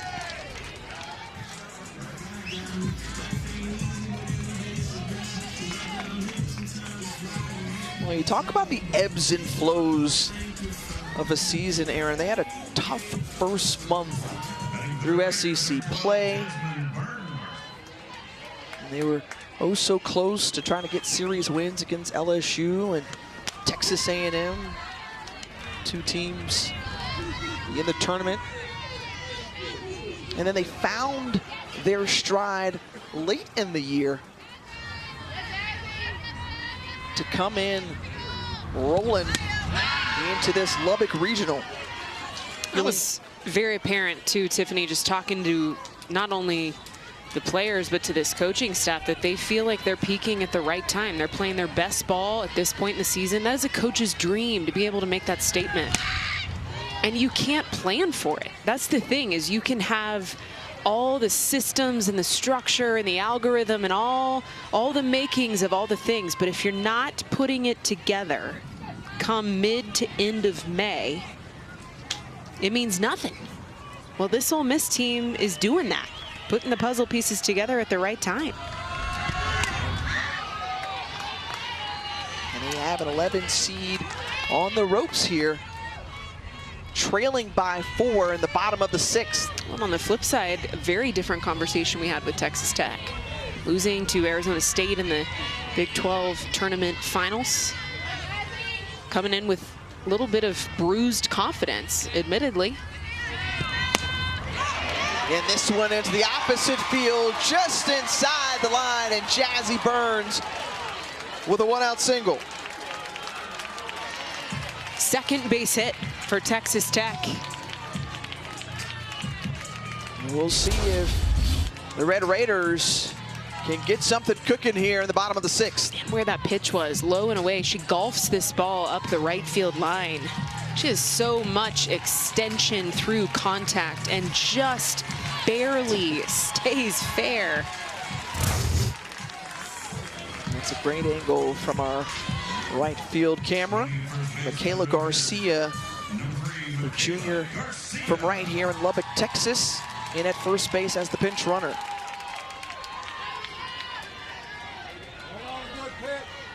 Mia Williams out in front of that one, the off speed.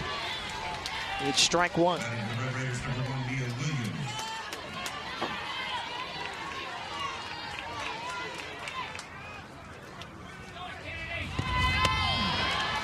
Once again, same pitch, same outcome. Now no ball and 2 strikes.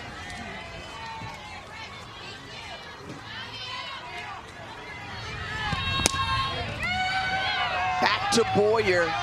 and gets the lead runner. So Garcia sits down as Williams at first with 2 outs.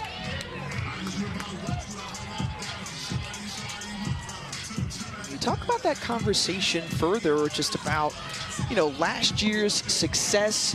You win the regular season and tournament title in the Big 12 for the first time ever. And then the uncharted territory of hosting regional and supers, going all the way to the Champ Series. National runners-up this year. This Texas Tech group felt a little differently coming in after the tournament championship loss. And again, those different feels for Jerry Glasgow's team. And again, we talked about it with him. He was just like, look, we have got to make a statement. We got to let them know. Let them know that we're back. And what makes him feel all the more confident, last year they proved a lot of things, right? Because it was a first for them. But this year, it's just like, we've got a ton of talent. So the talent has to pace the way. The talent has to lead the way to help us get to where we need to get back to. He almost seemed a little peeved by some of the ego even with this team. Like last year, they had a lot to prove, to your point, a lot of first. It was a record-breaking season, and this year with the incoming talent, the experience of the success in conference, both in playing in the 3-game Women's College World Series championship, that they came in this year feeling like they were the big dog. And at times he's got to remind them, hey, it's not handed to you. This game not handed to them either.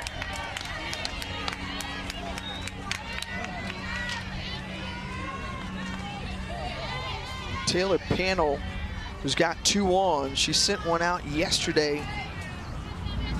Can bring some life back here to the Red Raiders with 1 swing.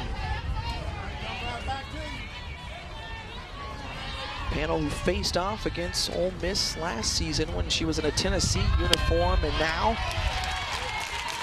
the walk awarded. So 2 aboard with 2 outs. And Desiree Spearman coming to the plate.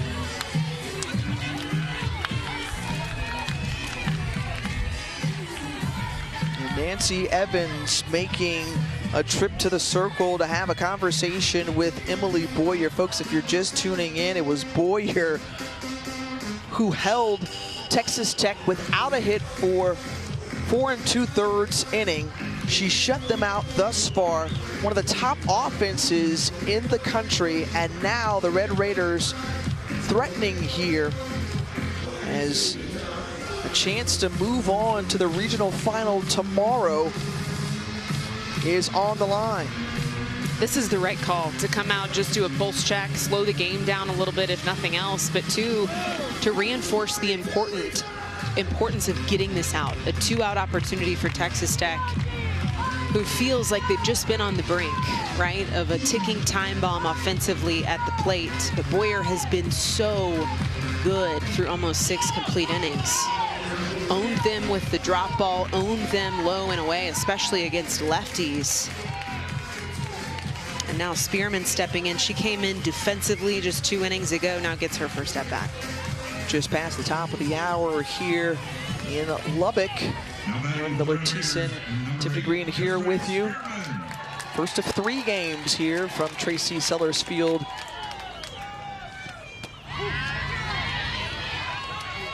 We'll see Boston University and Marist coming up next. But once again, a pivotal moment in this game. We saw Boyer get out of it last inning, and with Desiree Spearman down to the count 0-2, she's just got to work to stay alive. Protect the plate. And you see what she's done with runners in scoring position this season. 438, 7 RBI. Does she go around? No, she doesn't. Now it's 1-2.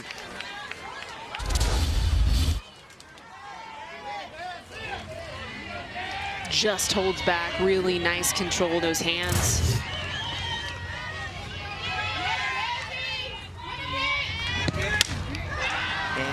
picks it up into shallow right field, and once again Boyer able to get out of it. Texas Tech still trailing by 4. Ole Miss looking strong.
Well, tonight it's do or die in the Stanley Cup playoffs. Game 6 as the Sabres take on the Canadiens, who lead the series 3-2.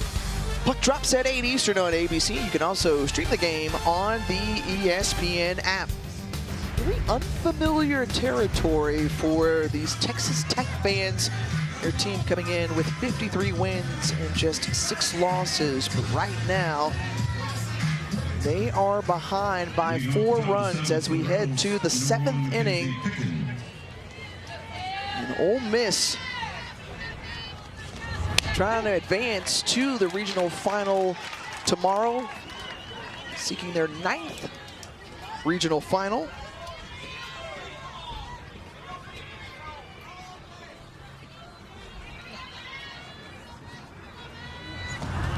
They produced 8 hits, 4 runs, put up a run back in the 1st, and then 3 more in the 4th, which is how we got here. It all started with the very first hitter of this game. Kennedy Bunker homered off of Nyjah Kennedy back in the 1st inning. Feels like that was so long ago. So much offense and ball has happened since the 1st inning, but to your point, that's what started the offensive party for Ole Miss.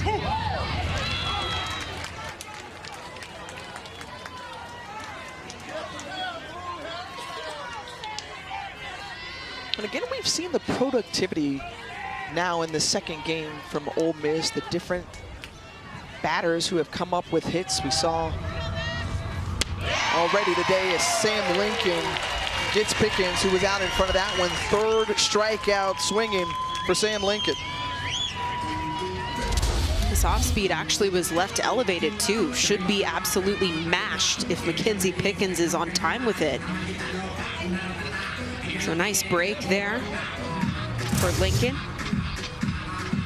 And if you're Lincoln in the circle, your job, you've got one job right now, and that is to get this team back in the dugout as quickly as possible. 3 quick outs, work with some rhythm in the circle, generate some type of spark for these bats to pour some gas on.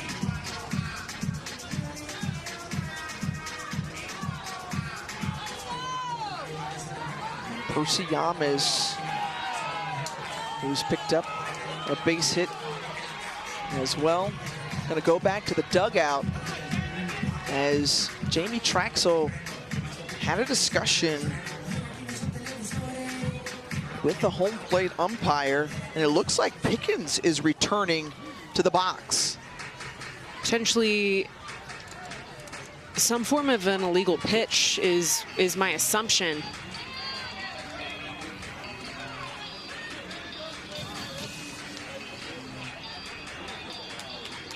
See Tara Archibald also coming out of the dugout, confirming the count.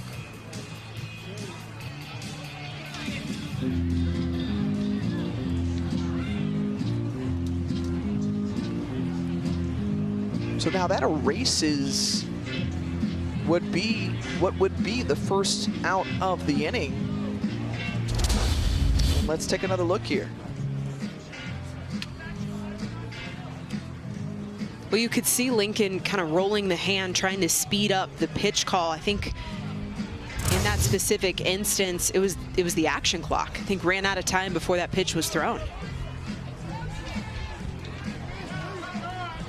A tough break for the Red Raiders as the sophomore Lincoln steps back to the rubber. 2 balls, 2 strikes. Pickens delivers it out of the park over the left field wall. Touches the trees. Some insurance there for Ole Miss. Well, how about Mackenzie Pickens, who has found her rhythm here in Lubbock? Had a solo shot yesterday and another one this afternoon. So the redo goes in favor of the Rebels. Sometimes our game is just so ironic. I mean, she gets another life and absolutely makes the most of it. Stepping into this pitch, this is low in the zone, extends the barrel, pull side, absolute mash. And an exclamation point on what feels like an already outstanding offensive evening for the Rebels. 11th home run of the season for Mackenzie Pickens, continuing to add to that program record as Spearman kind of cups it and gets Yamas at first base.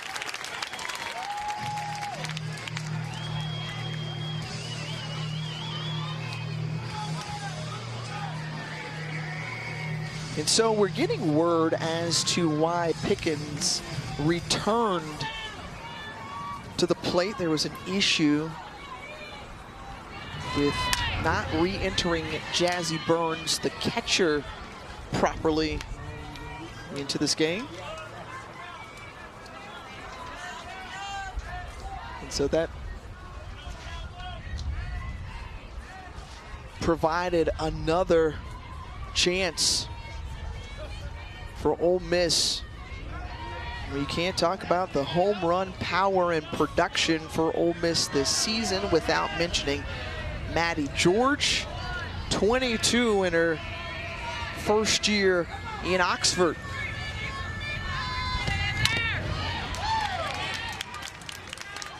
And again, this was a group who hit 67 last year. They surpassed that mark this season with now 84 home runs.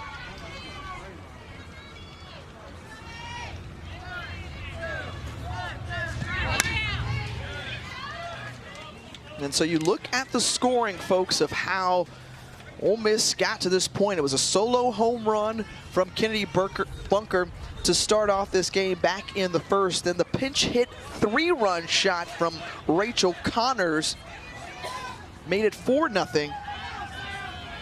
And then the addition there from Mackenzie Pickens.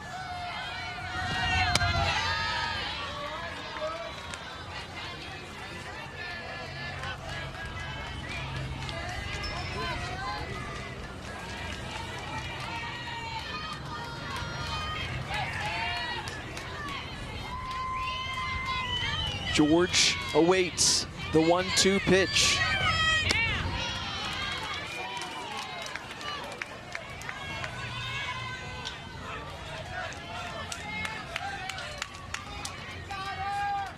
just right now, a quiet crowd here. As Texas Tech will have 3 outs on the other side to try to come back in this one. If not, they will be in an elimination game in our final game of the night if the score sticks.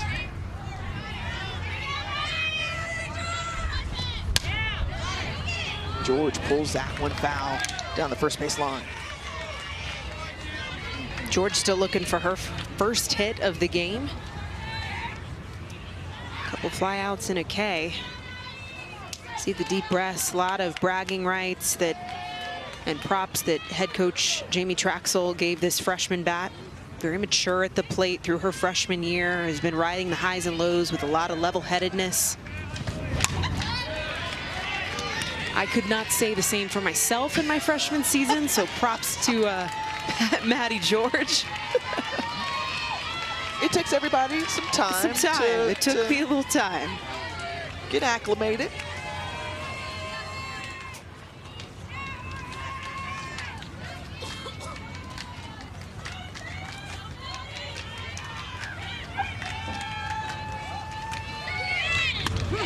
Off-speed, caught her looking. George is retired.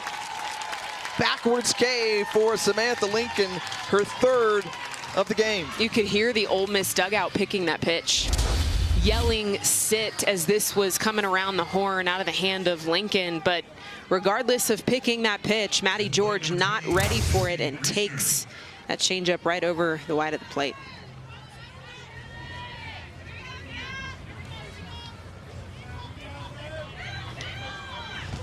Cassie Reesner, first pitch swinging up the hole in the middle, and the 2-out single for Reesner, her first base hit of this regional. Too, understanding that Lincoln being a lefty, that Ole Miss dugout can see right into the glove, the pitch grip of Lincoln. They've got a full look of that windup. You see Tara Archibald coming out. This may be part of that conversation, is you're hearing an Ole Miss dugout pick pitches, picking speeds, and giving that information in real time to these Ole Miss hitters. Just a reminder to our viewers, you'll see South Carolina and UCLA after this game is complete. Action already underway in the Los Angeles Regional. It's currently over on ESPN News. We mentioned last year, South Carolina just 1 out away from going to the Women's College World Series, but UCLA spoiled that party in Columbia. They face off again, this time in regional play.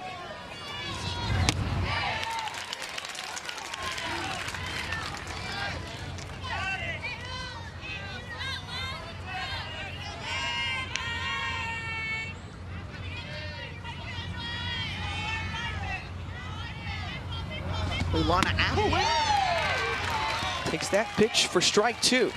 0-2 now to the junior.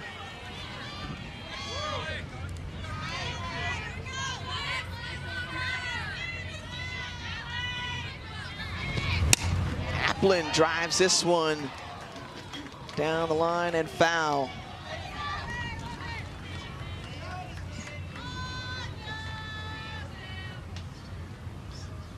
Some of my favorite parts of playing softball was the game within the game, picking pitches, tipping pitches, communicating, that inside communication within our sport sometimes can be the difference.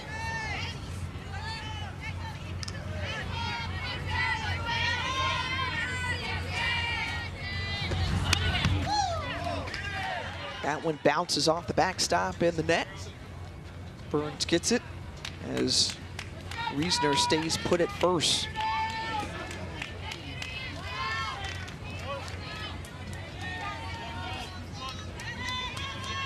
See the additional shading there for the Ole Miss dugout. Yeah.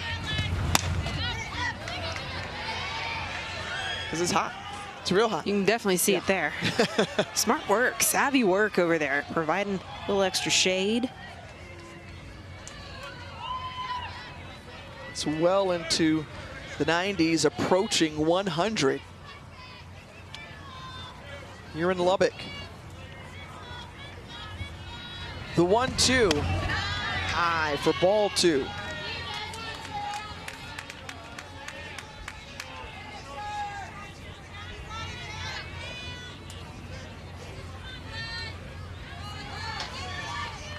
And Lincoln, the approach, delivers. And this one hits Applin in the head.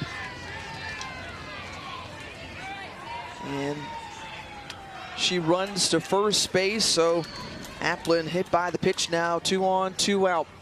Good chance to let you know that you don't want to miss a moment of the action of the NCAA Softball Regionals. You can always check out 7 Innings live on the ESPN app. See everything, every pitch, every game on the road to the Women's College World Series on our ESPN networks.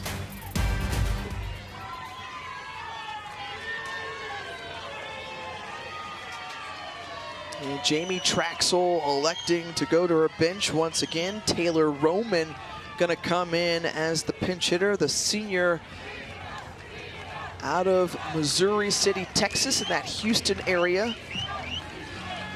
As Applin, after being hit in the head by the pitch, appears to be okay.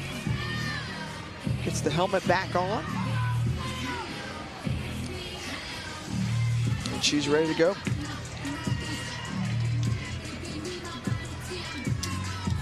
I think they had to switch the helmets there. It's Hope Jenkins' helmet that she has to wear now. So from 26 to 16 on the helmet. She's at first, Reisner at second after that single, and Taylor Roman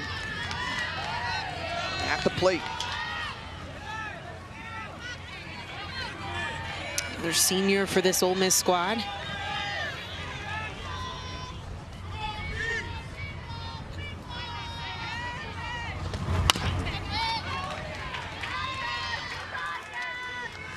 Again, she came into that super regional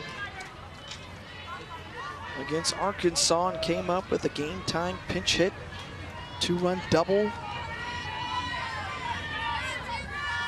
During her time in Fayetteville, and reliable bat for Traxel to be able to call on, because you want as many runs as possible to make you feel comfortable understanding that this is a Texas Tech team that can unload at any time. They average 9.5 runs a game, so.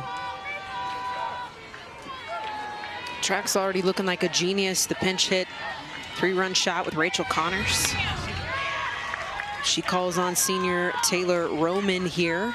95 at-bats and 7 home runs.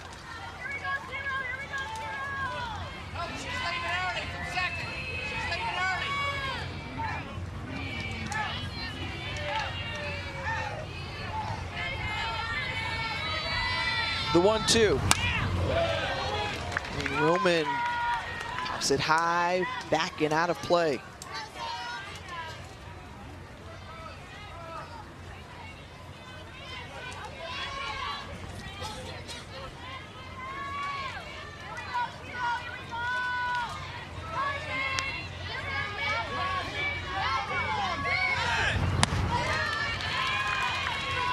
High for ball 2.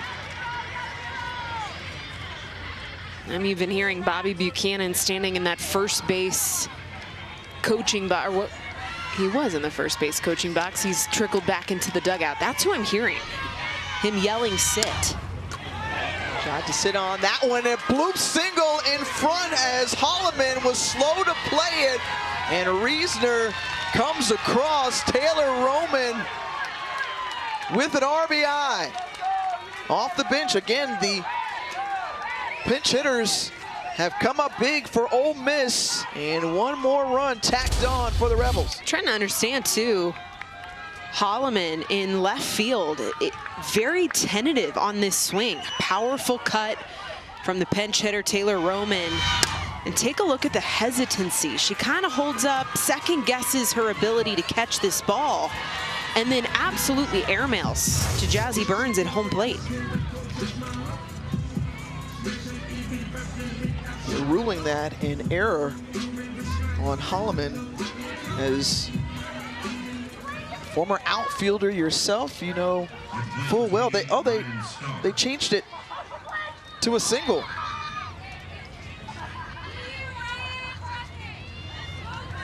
So correction there, Taylor Roman with the RBI, and this one hitting to the gap, and more runs come across, 2 more as Ryan Starr is one of the stars in this show, in this ball game for Ole Miss. And this crew out of Oxford just taking it to Tech. Keep in mind, Ryan Starr was who Rachel Connors pinch hit for with the 3-run bomb. So Starr getting her opportunity here and says, look at me, I got a little bit of noise to make too. A 2-run double off the wall, that right field gap. And the celebration for Ryan Starr, who drove in her first 2 runs of the season. And coming up with a timely hit to tack on more. We already saw Florida State and Duke go down as the top 16 national seeds. Florida State back in action again against Stetson in an elimination game. Seminoles up 2-0 in that one.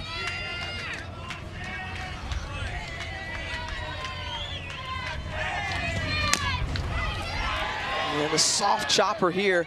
Are they going to say it's a foul ball? So Malvin will come back to the box. And we can't hit this enough in terms of how you get out to a quick start, 89%. You know, the teams starting out 2-0 advance to supers.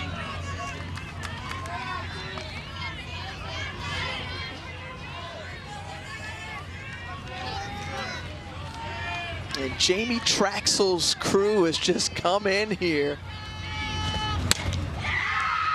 Red hot as to throw over the first, and that ends the inning, but not before Ole Miss hangs up a 4th spot down to their final 3 outs, so the Red Raiders.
The NCAA Softball Regionals are presented by Capital One.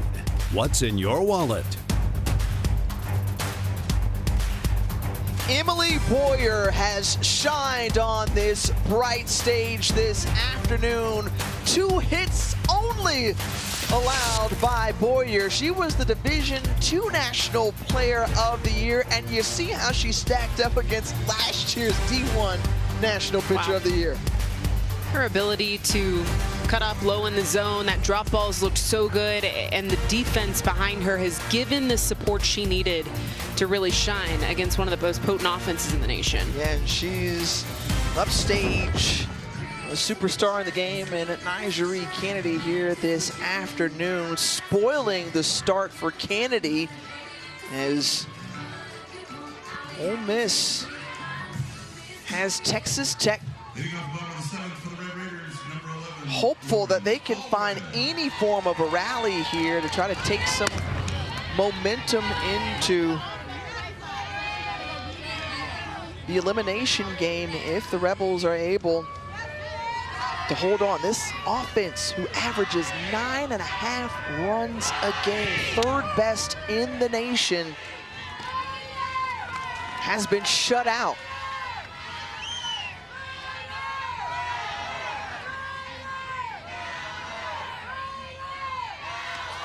Lauren Allred leading it off here. And Ryan Starr had a tough one at the hot corner, bounces off the bag and her glove. And the leadoff base hit for the Red Raiders, just the third of the afternoon.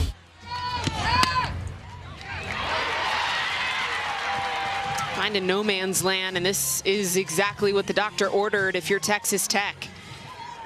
Setting the table, continuing to pass the bat, and trying to roll this thing over to the top of the lineup. Logan Holloman swings through that one.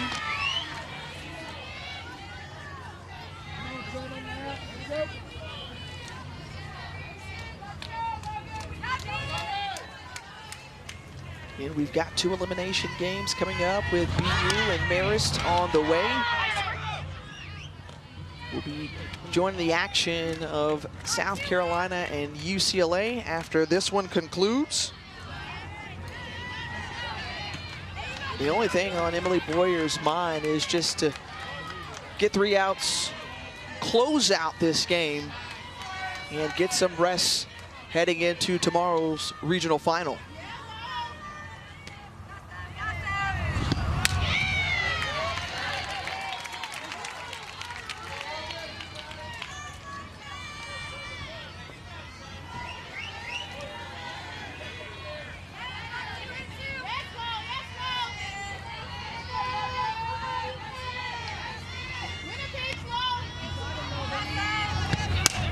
Holloman into the glove of Reesner, and 1 away. Lined out to short, and that'll take us back to the top of the order with Maya Davis. Davis had that blistering double back in the 5th inning that I thought was going to be a stand-up single, but her aggressiveness on the base paths proved me wrong. 36 stolen bases on the year. Such a threat with that speed. She was able to break through to deliver the first hit off of Boyer. Jazzy Burns and Allred, who's standing at first with alone 3 hits for this Texas Tech offense.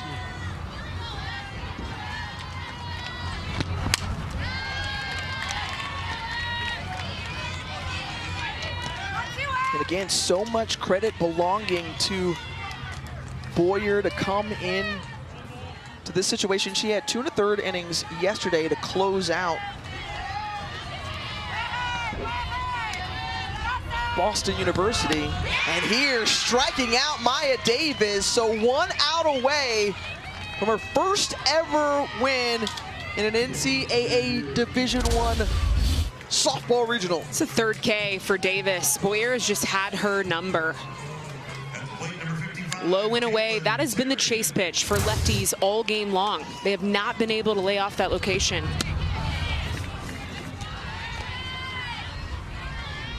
And it's down to Caitlin Terry.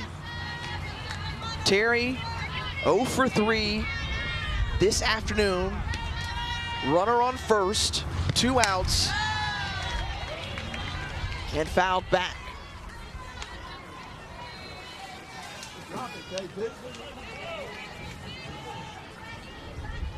Well, since the first inning, Ole Miss came out swinging. And then by the 4th, upset alert was on. Looks like that maybe broke the plane.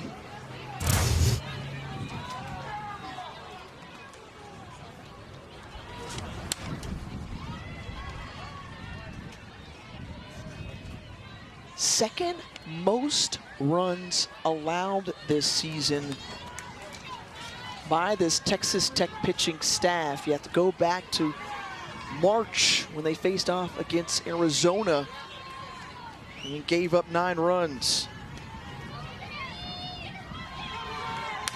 And now on the verge of being shut out here. Last time that happened, April 15th against Texas State. We saw the Bobcats pick up a win in the NCAA tournament already today. Well, going back to the beginning of this game, Ole Miss scoring first. This is a team that's 27-9 when hopping on the board early, and a team that's 24-0 when they lead after the 6th inning. So odds are looking pretty good for Ole Miss.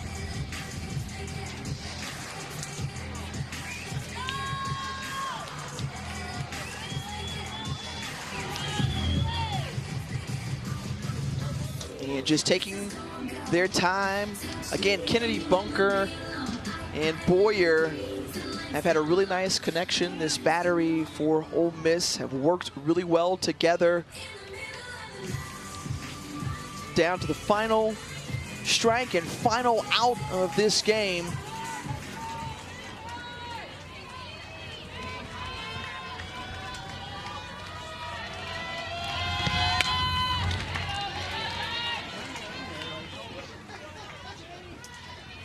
And Terry still hitless as well. A couple flyouts, a ground out. This is a top 10 finalist for National Player of the Year, searching for her first base hit today here in day 2.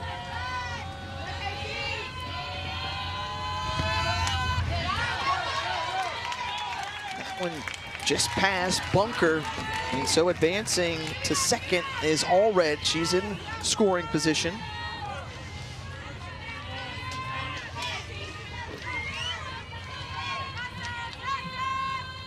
Payoff. And that one into right field, and not being shut out, says Texas Tech. They get their first run of the game. Caitlin Terry with her first hit of the game. So the 2-out single to right, and the Red Raiders still have life. This swing just feels like a little bit of pride, right? It's like, hey, we are better than this. And yes, we got 8 runs we got to put up on the board, but at least let's not just get shut out. Let's at least scratch across the board here, run. And Terry getting the job done with 2 outs. She does get her first base hit of the game.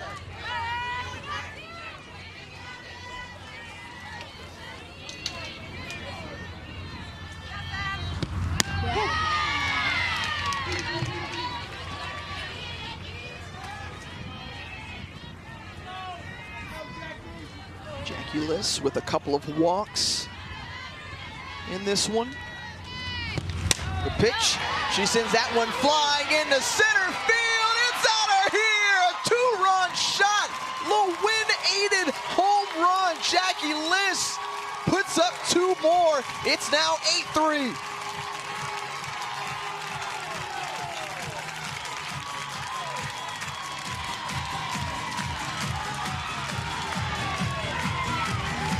Ticking time bomb, right? It was a matter of time before Texas started to figure some things out. The question is it too little, too late? With 2 outs on the board, Liss finding this in the deepest part of the field, dead center, exits the ball yard in a hurry.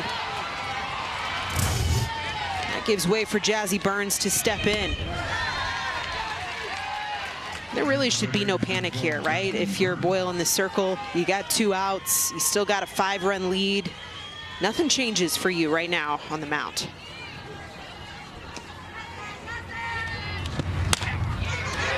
And this one gets through the 5-6 hole. A diving Ryan Starr couldn't stop it.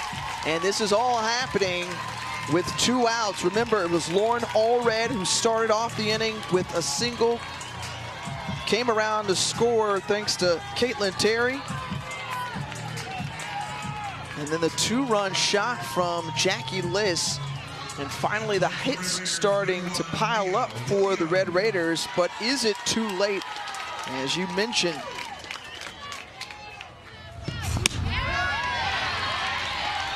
Williams also hitless. Fly out, a ground out, a walk.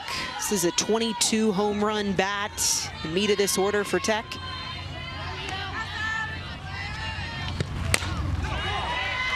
this one out of the glove of Starr.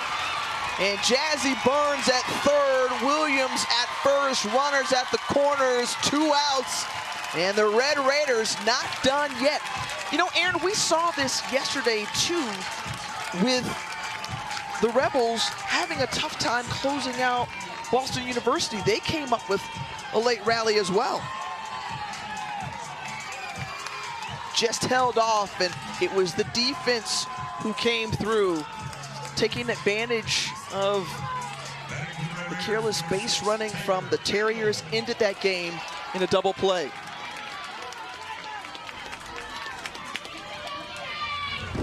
That one low in the dirt for ball one to Taylor Panel.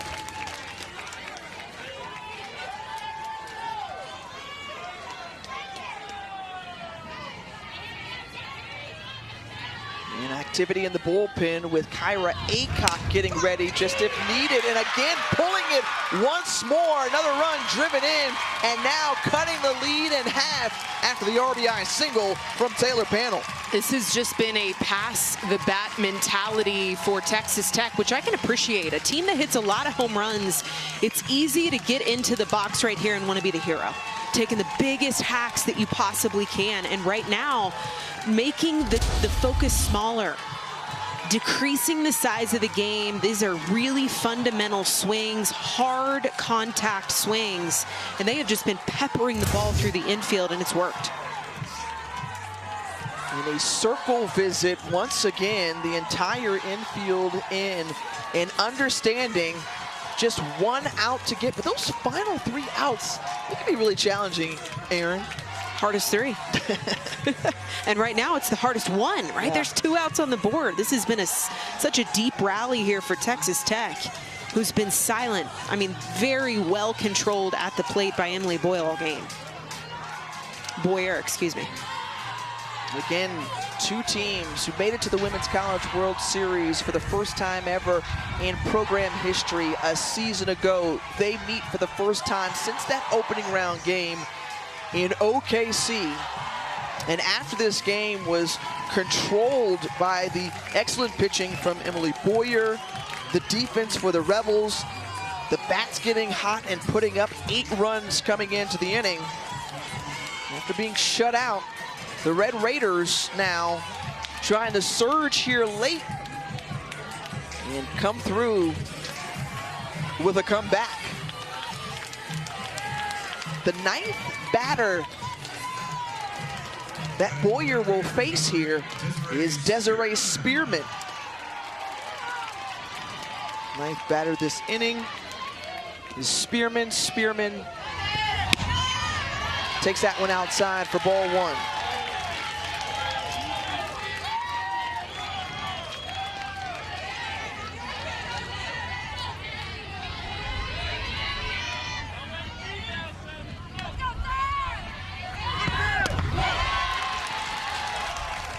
Low in the dirt for ball 2.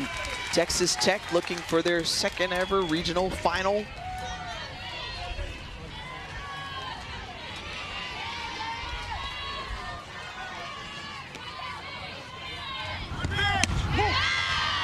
It'll be the 9th for Ole Miss.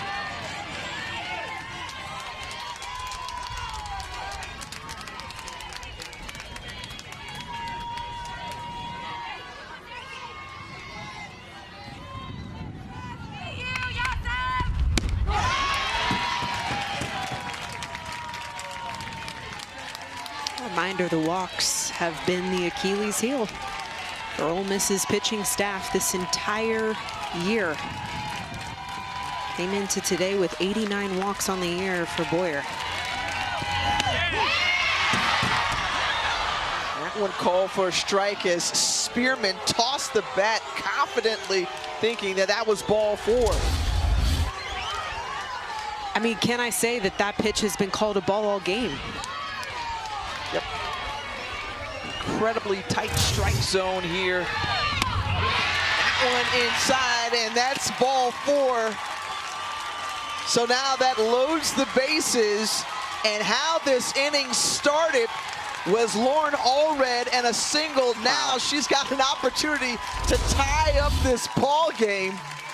Look at the location of this pitch. Again, you and I have kind of been scratching our heads on the strike zone at times through this whole ball game. Lauren Allred gets a hold of the pitch. Oh my goodness! Grand slam!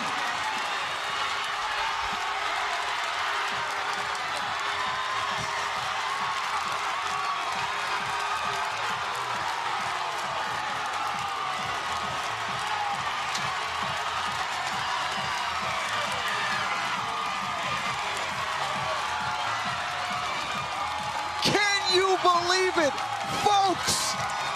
Down 8 runs, down to their final out. Full body chills. I mean, this is postseason. This is Texas Tech. A ticking time bomb. You've heard me say it all game long. It was a matter of time before Texas Tech unloaded at the plate with their backs against the wall, Tiffany, down to a final strike. Wow.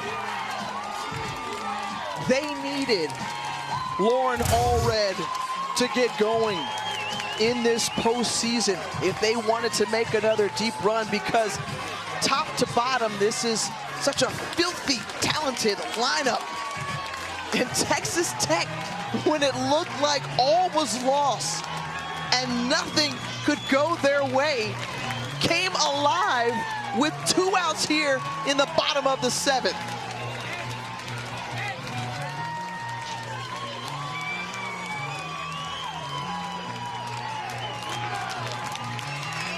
The first 6 innings of this game, Tiffany, Texas Tech had 2 hits. They were shut out.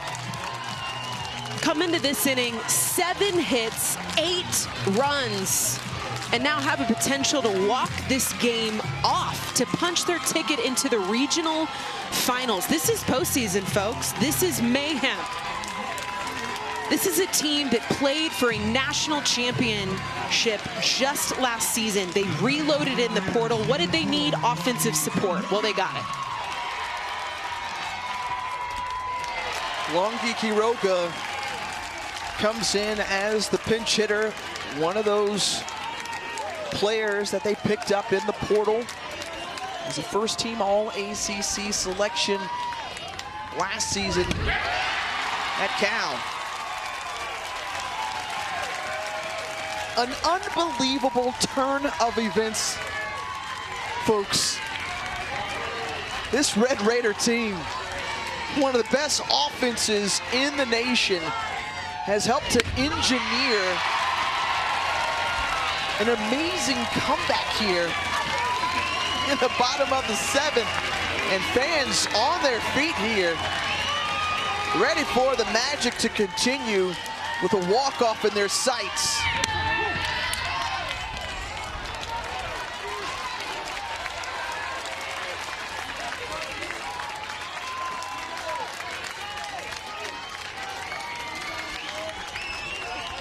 Look at that, first 2 innings, 2 hits, and this inning alone, 7 hits and all 8 runs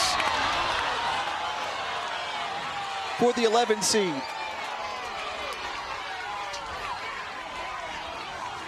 And we talk about all this momentum for Texas Tech, but how deflating is this if you're Ole Miss, you couldn't have asked for a better ball game put together up to this point. Well, and you hurt a little bit for Boyer. This one overthrown by Bunker. The toss back to Boyer in the circle. I mean, you and I we could debate up here about potentially the decision to leave her in that bases loaded situation. She's thrown almost 7 full innings, and you and I bragged on her all game because she's been worthy of it. The drop ball has been money. She's had stellar defense behind her. All up until this last out, Tiffany, it has been the hardest out for her to get. When you're facing a team like Texas Tech, who's seen you now 3 times through, going on 4, it is a matter of time before they make an adjustment, and they've made probably the biggest adjustment of their season with their back against the wall here. And Kyra Aycock coming in as the game tied is Emily Boyer, who did an outstanding job today. Just got hit around, but this hit none bigger than the one off the bat of Lauren Allred to get this place hopping. Look at the dugout. I mean, you just live for these moments. And having felt those types of moments myself as a player in this sport, at this level, on this stage, you can't put words to it. I mean, I had goosebumps up here in the booth. You dream of these moments, back against the wall, everything on the line, and Texas Tech figuring out a way to get it done. Their second ever time hosting a regional, and certainly they gave fans already here this afternoon a whole lot to hold their breath on, and then a whole bunch to cheer about as we're tied at 8.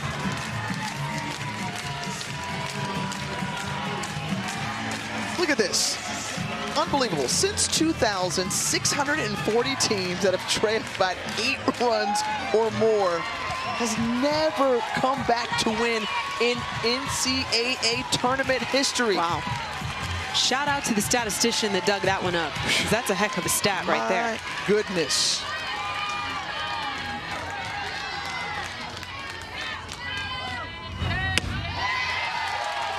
So after 159 pitches from Emily Boyer in more than 4 innings of work of no-hit softball, Kyra Aycock steps in the circle to try to extend this game, and gloved by Aycock, tossed over the first. She does the job as we move to extra innings. But folks, if you're just tuning in at the right time, get ready for what could be an unreal finish.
Zach, it's our girl Nyjeri Kennedy, the $1 million arm, back in the circle for the Red Raiders. She started off this game not the way she would have wanted it to, but guess what? It's like it's 0-0 on the board as she will get moving in extra innings. This was her line from earlier. Gave up 5 hits, 4 runs in 4 innings of work. So Kennedy now trying to slow down this Ole Miss offense that I'm very curious to see how they respond in this situation. You know Nyjah Kennedy wanted this moment. You know it. Her offense figures out a way to put it together in the bottom of the 7th inning, and you know she is chomping at the bit to get that ball back in her hands. You mentioned getting hit hard in the 1st inning. She gave up a bomb, 2 back-to-back singles. Immediately Sam Lincoln coming in after the 1st inning. Nobody that Texas Tech would rather have than to have a response right here to Nyjah Kennedy. And Aaron, we saw it at the beginning of the game. The tailgate scene was great. Fans lined up, ready to come in and watch. Big Mo was absent from the Red Raiders fans. And then all of a sudden, that momentum has shifted back to this Wreckham crew. I mean, at times you and I are looking at each other like, man, this stadium is so quiet. Well, my, how the tables have turned. Interesting rematch from the first batter that Kennedy faced, and Kennedy Bunker, you mentioned that solo home run to start off the game. It's the first Ole Miss hitter she will see in the top of the 8th. Well, there's been 3 home run hitters for Ole Miss this game. One of those standing in the box, one of those standing on deck.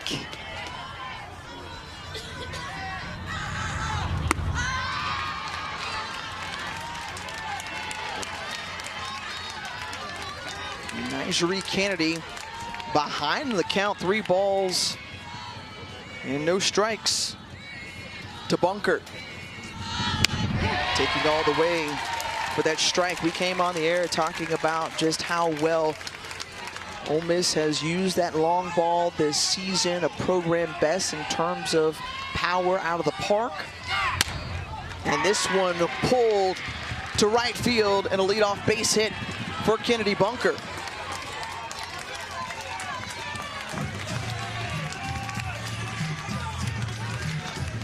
In this regional alone, averaging nearly 1.5 home runs per game. That's 3rd best when you look at all the 16 regional sites behind Norman and Los Angeles regionals.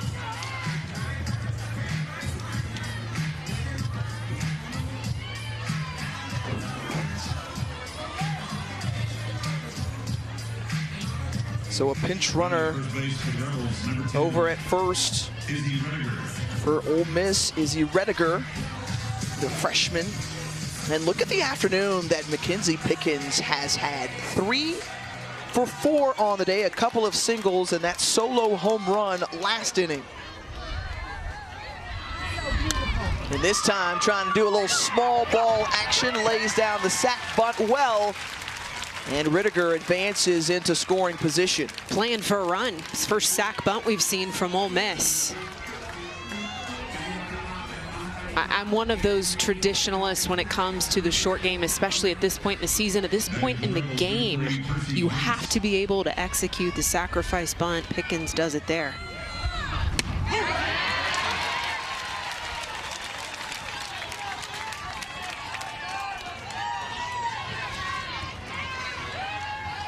Yamas from the left side. Percy Yamas, the sophomore. Keeping it away from her there for ball 1.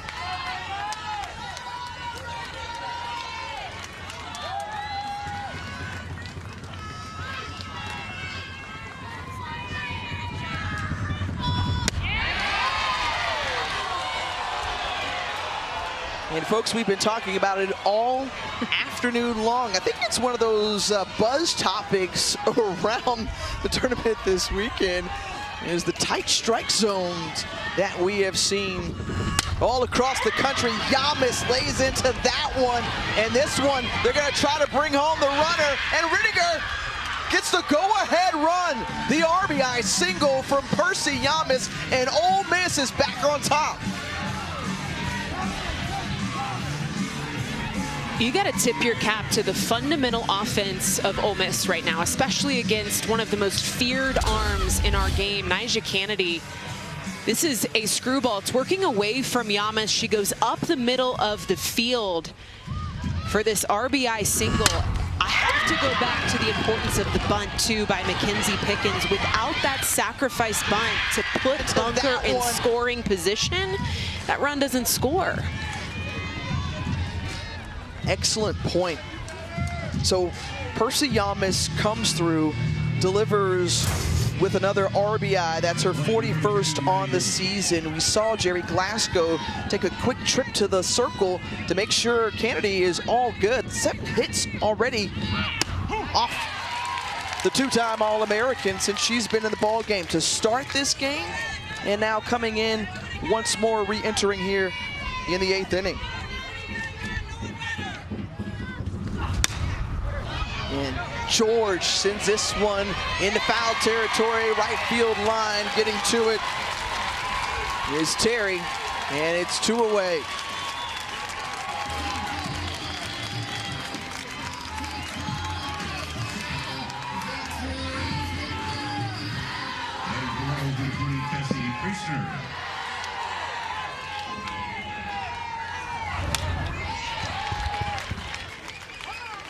What a fun game this has been. I just keep going back and reflecting, because if you're an Ole Miss fan, you were watching, you were like, okay, all right, down to the final strike. Yeah. All good.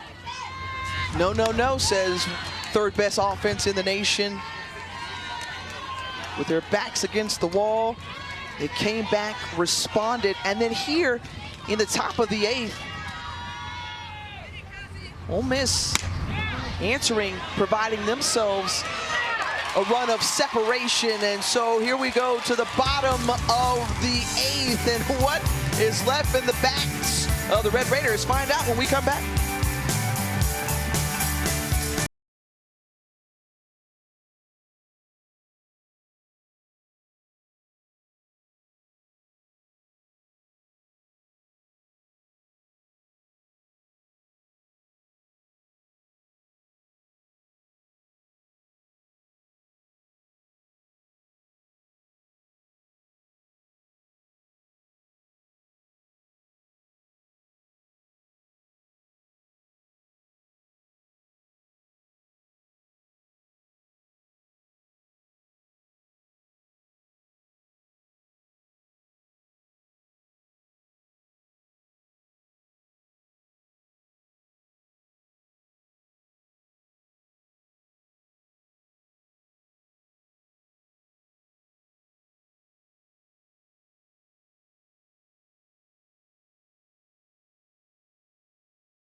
The Lubbock Regional has been insane on just the first game of day 2. Ole Miss led by 8 runs entering last inning, and then a surge from the Red Raiders, including a grand slam, second of the career for Lauren Allred, to tie it up at 8 apiece. Top half of the inning, Ole Miss tacked on an insurance run, and now Kyra Aycock will try to close out, be given the duties of trying to retire 2, 3, and 4 in this Red Raider lineup. Aaron Miller, Thiessen, Tiffany Green here with you. These two teams met in the opening game of the Women's College World Series last year, both making historic runs, their first ever Women's College World Series appearance. And each of these teams, just like the field of 64, hungry for an opportunity to get to Devon Park. Caitlin Terry leading it off here for the Red Raiders. an area for the national runners-up from a season ago in Texas Tech. You mentioned it earlier, Aaron, trying to make sure that they loaded up more offensively so that they could find themselves in the best position to support their dominant pitching, led by Nyjari Kennedy. And Caitlin Terry has come in as an outstanding arm, along with being an offensive leader.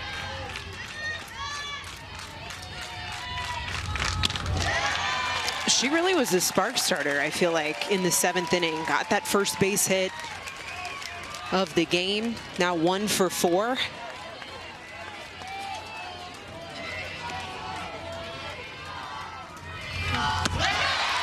And now she leads it off here with a walk.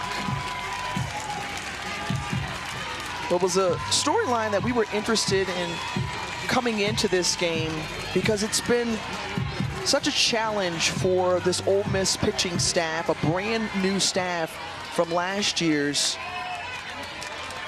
Women's College World Series team. Kyra Aycock, along with Emily Boyer,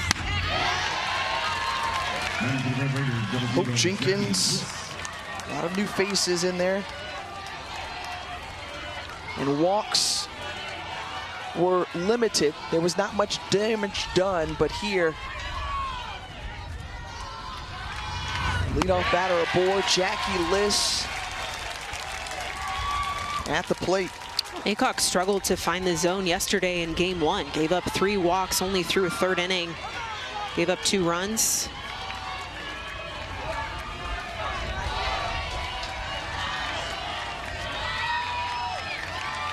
The 2-0 to Liss, low in the dirt for ball 3.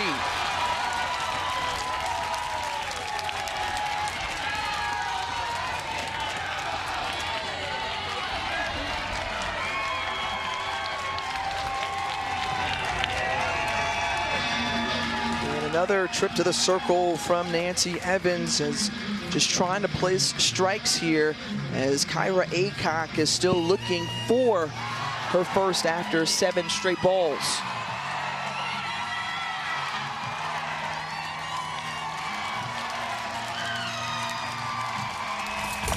All right, so here's how we got to this point. Oh yeah, it was Lauren Allred, the grand slam.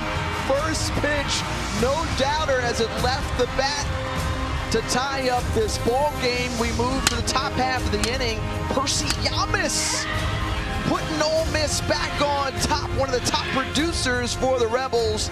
And that's how we find ourselves at this juncture, a 9-8 advantage for Ole Miss, trying to upset the 11 seed Texas Tech Red Raiders.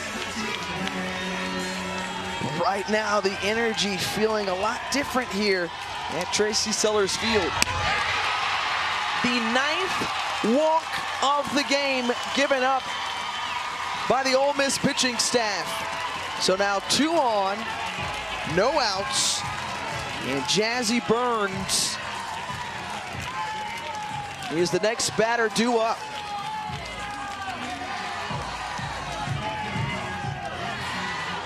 And it looks like Ole Miss is prepped to make a pitching change here.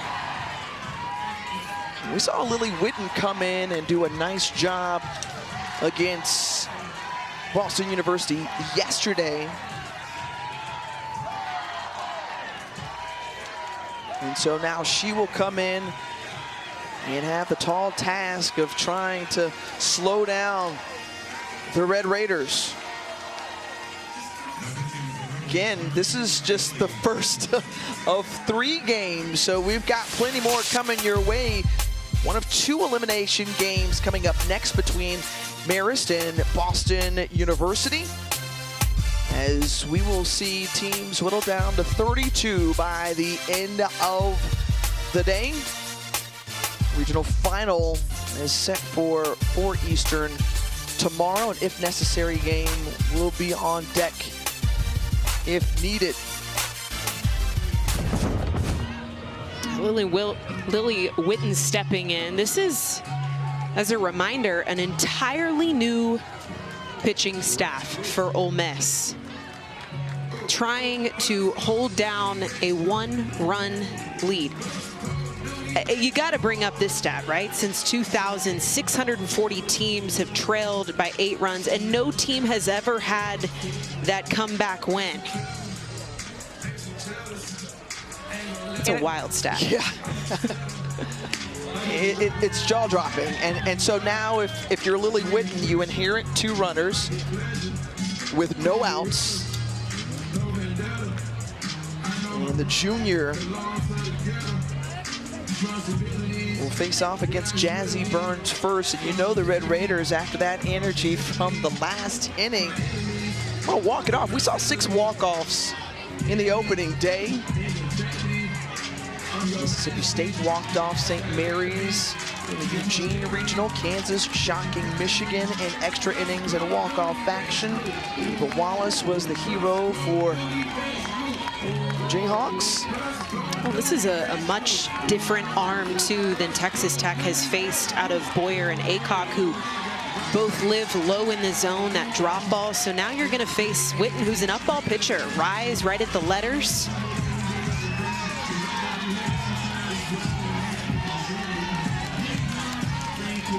Saw a little bit of an off-speed from her yesterday, late in counts, but didn't really develop that pitch until late innings.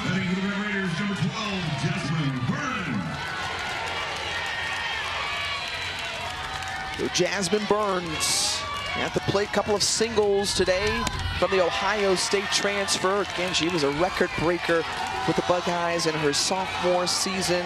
The home run power and the slugging percentage, single season records a season ago.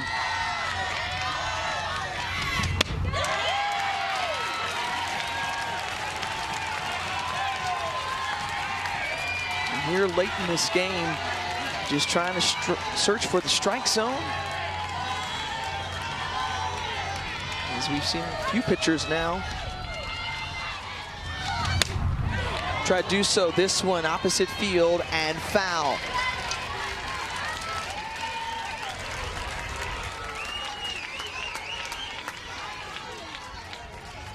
Burns, who extends her hitting streak to 13.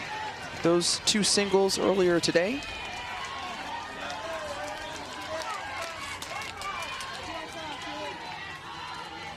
She's been one of those hot bats coming in. Remember, she had that grand slam against Baylor in the regular season finale. She's at her best with runners on, hitting .429 with 2 on base. 4 home runs in this situation. And just waiting on that one and delivering the game-tying run is Jazzy Burns. Burns keeps on delivering, producing the RBI single needed. That scores Terry with that leadoff walk. She comes around to score after this hit. Notice the back knee. Burns drops the back knee to get this ball low in the zone. Whitten pulling a little bit of mile per hour off of the release of that pitch, but Burns is on time, and she is money. Such a clutch bat at the plate for Texas Tech. Oh, speaking of clutch, here's Mia Williams, a chance to walk it off here in the bottom of the 8th. She had a key hit in her last experience in postseason play when she was with the Florida Gators to lead them to the Women's College World Series and make an appearance. And the winner of this one will go on to face the Gainesville Regional. And this one off the bat of Mia Williams is deep enough. That's going to allow a runner to tag and move 60 feet closer to home. So Jackie List now 60 feet away from scoring the game-tying or game-winning run.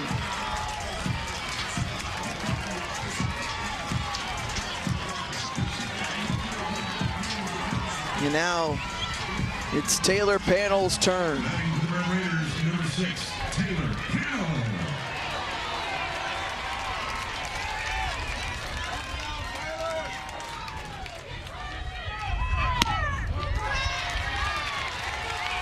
Panel this season who has knocked in 51 runs, double-digit homers.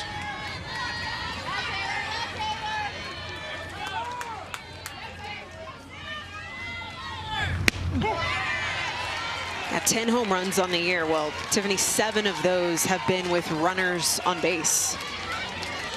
She's good all the time, but she's really good with ducks on the pond.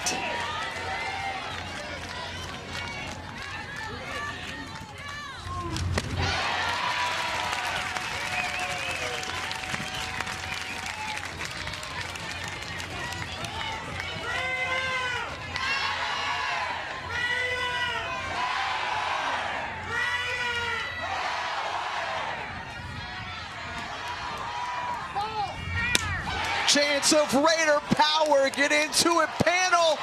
The RBI, sac fly, and the Raiders comeback is complete. Never done before. 640 teams have tried since 2000 to come back from 8 runs or more, and Texas Tech, the first team to do so. They advance to the regional final.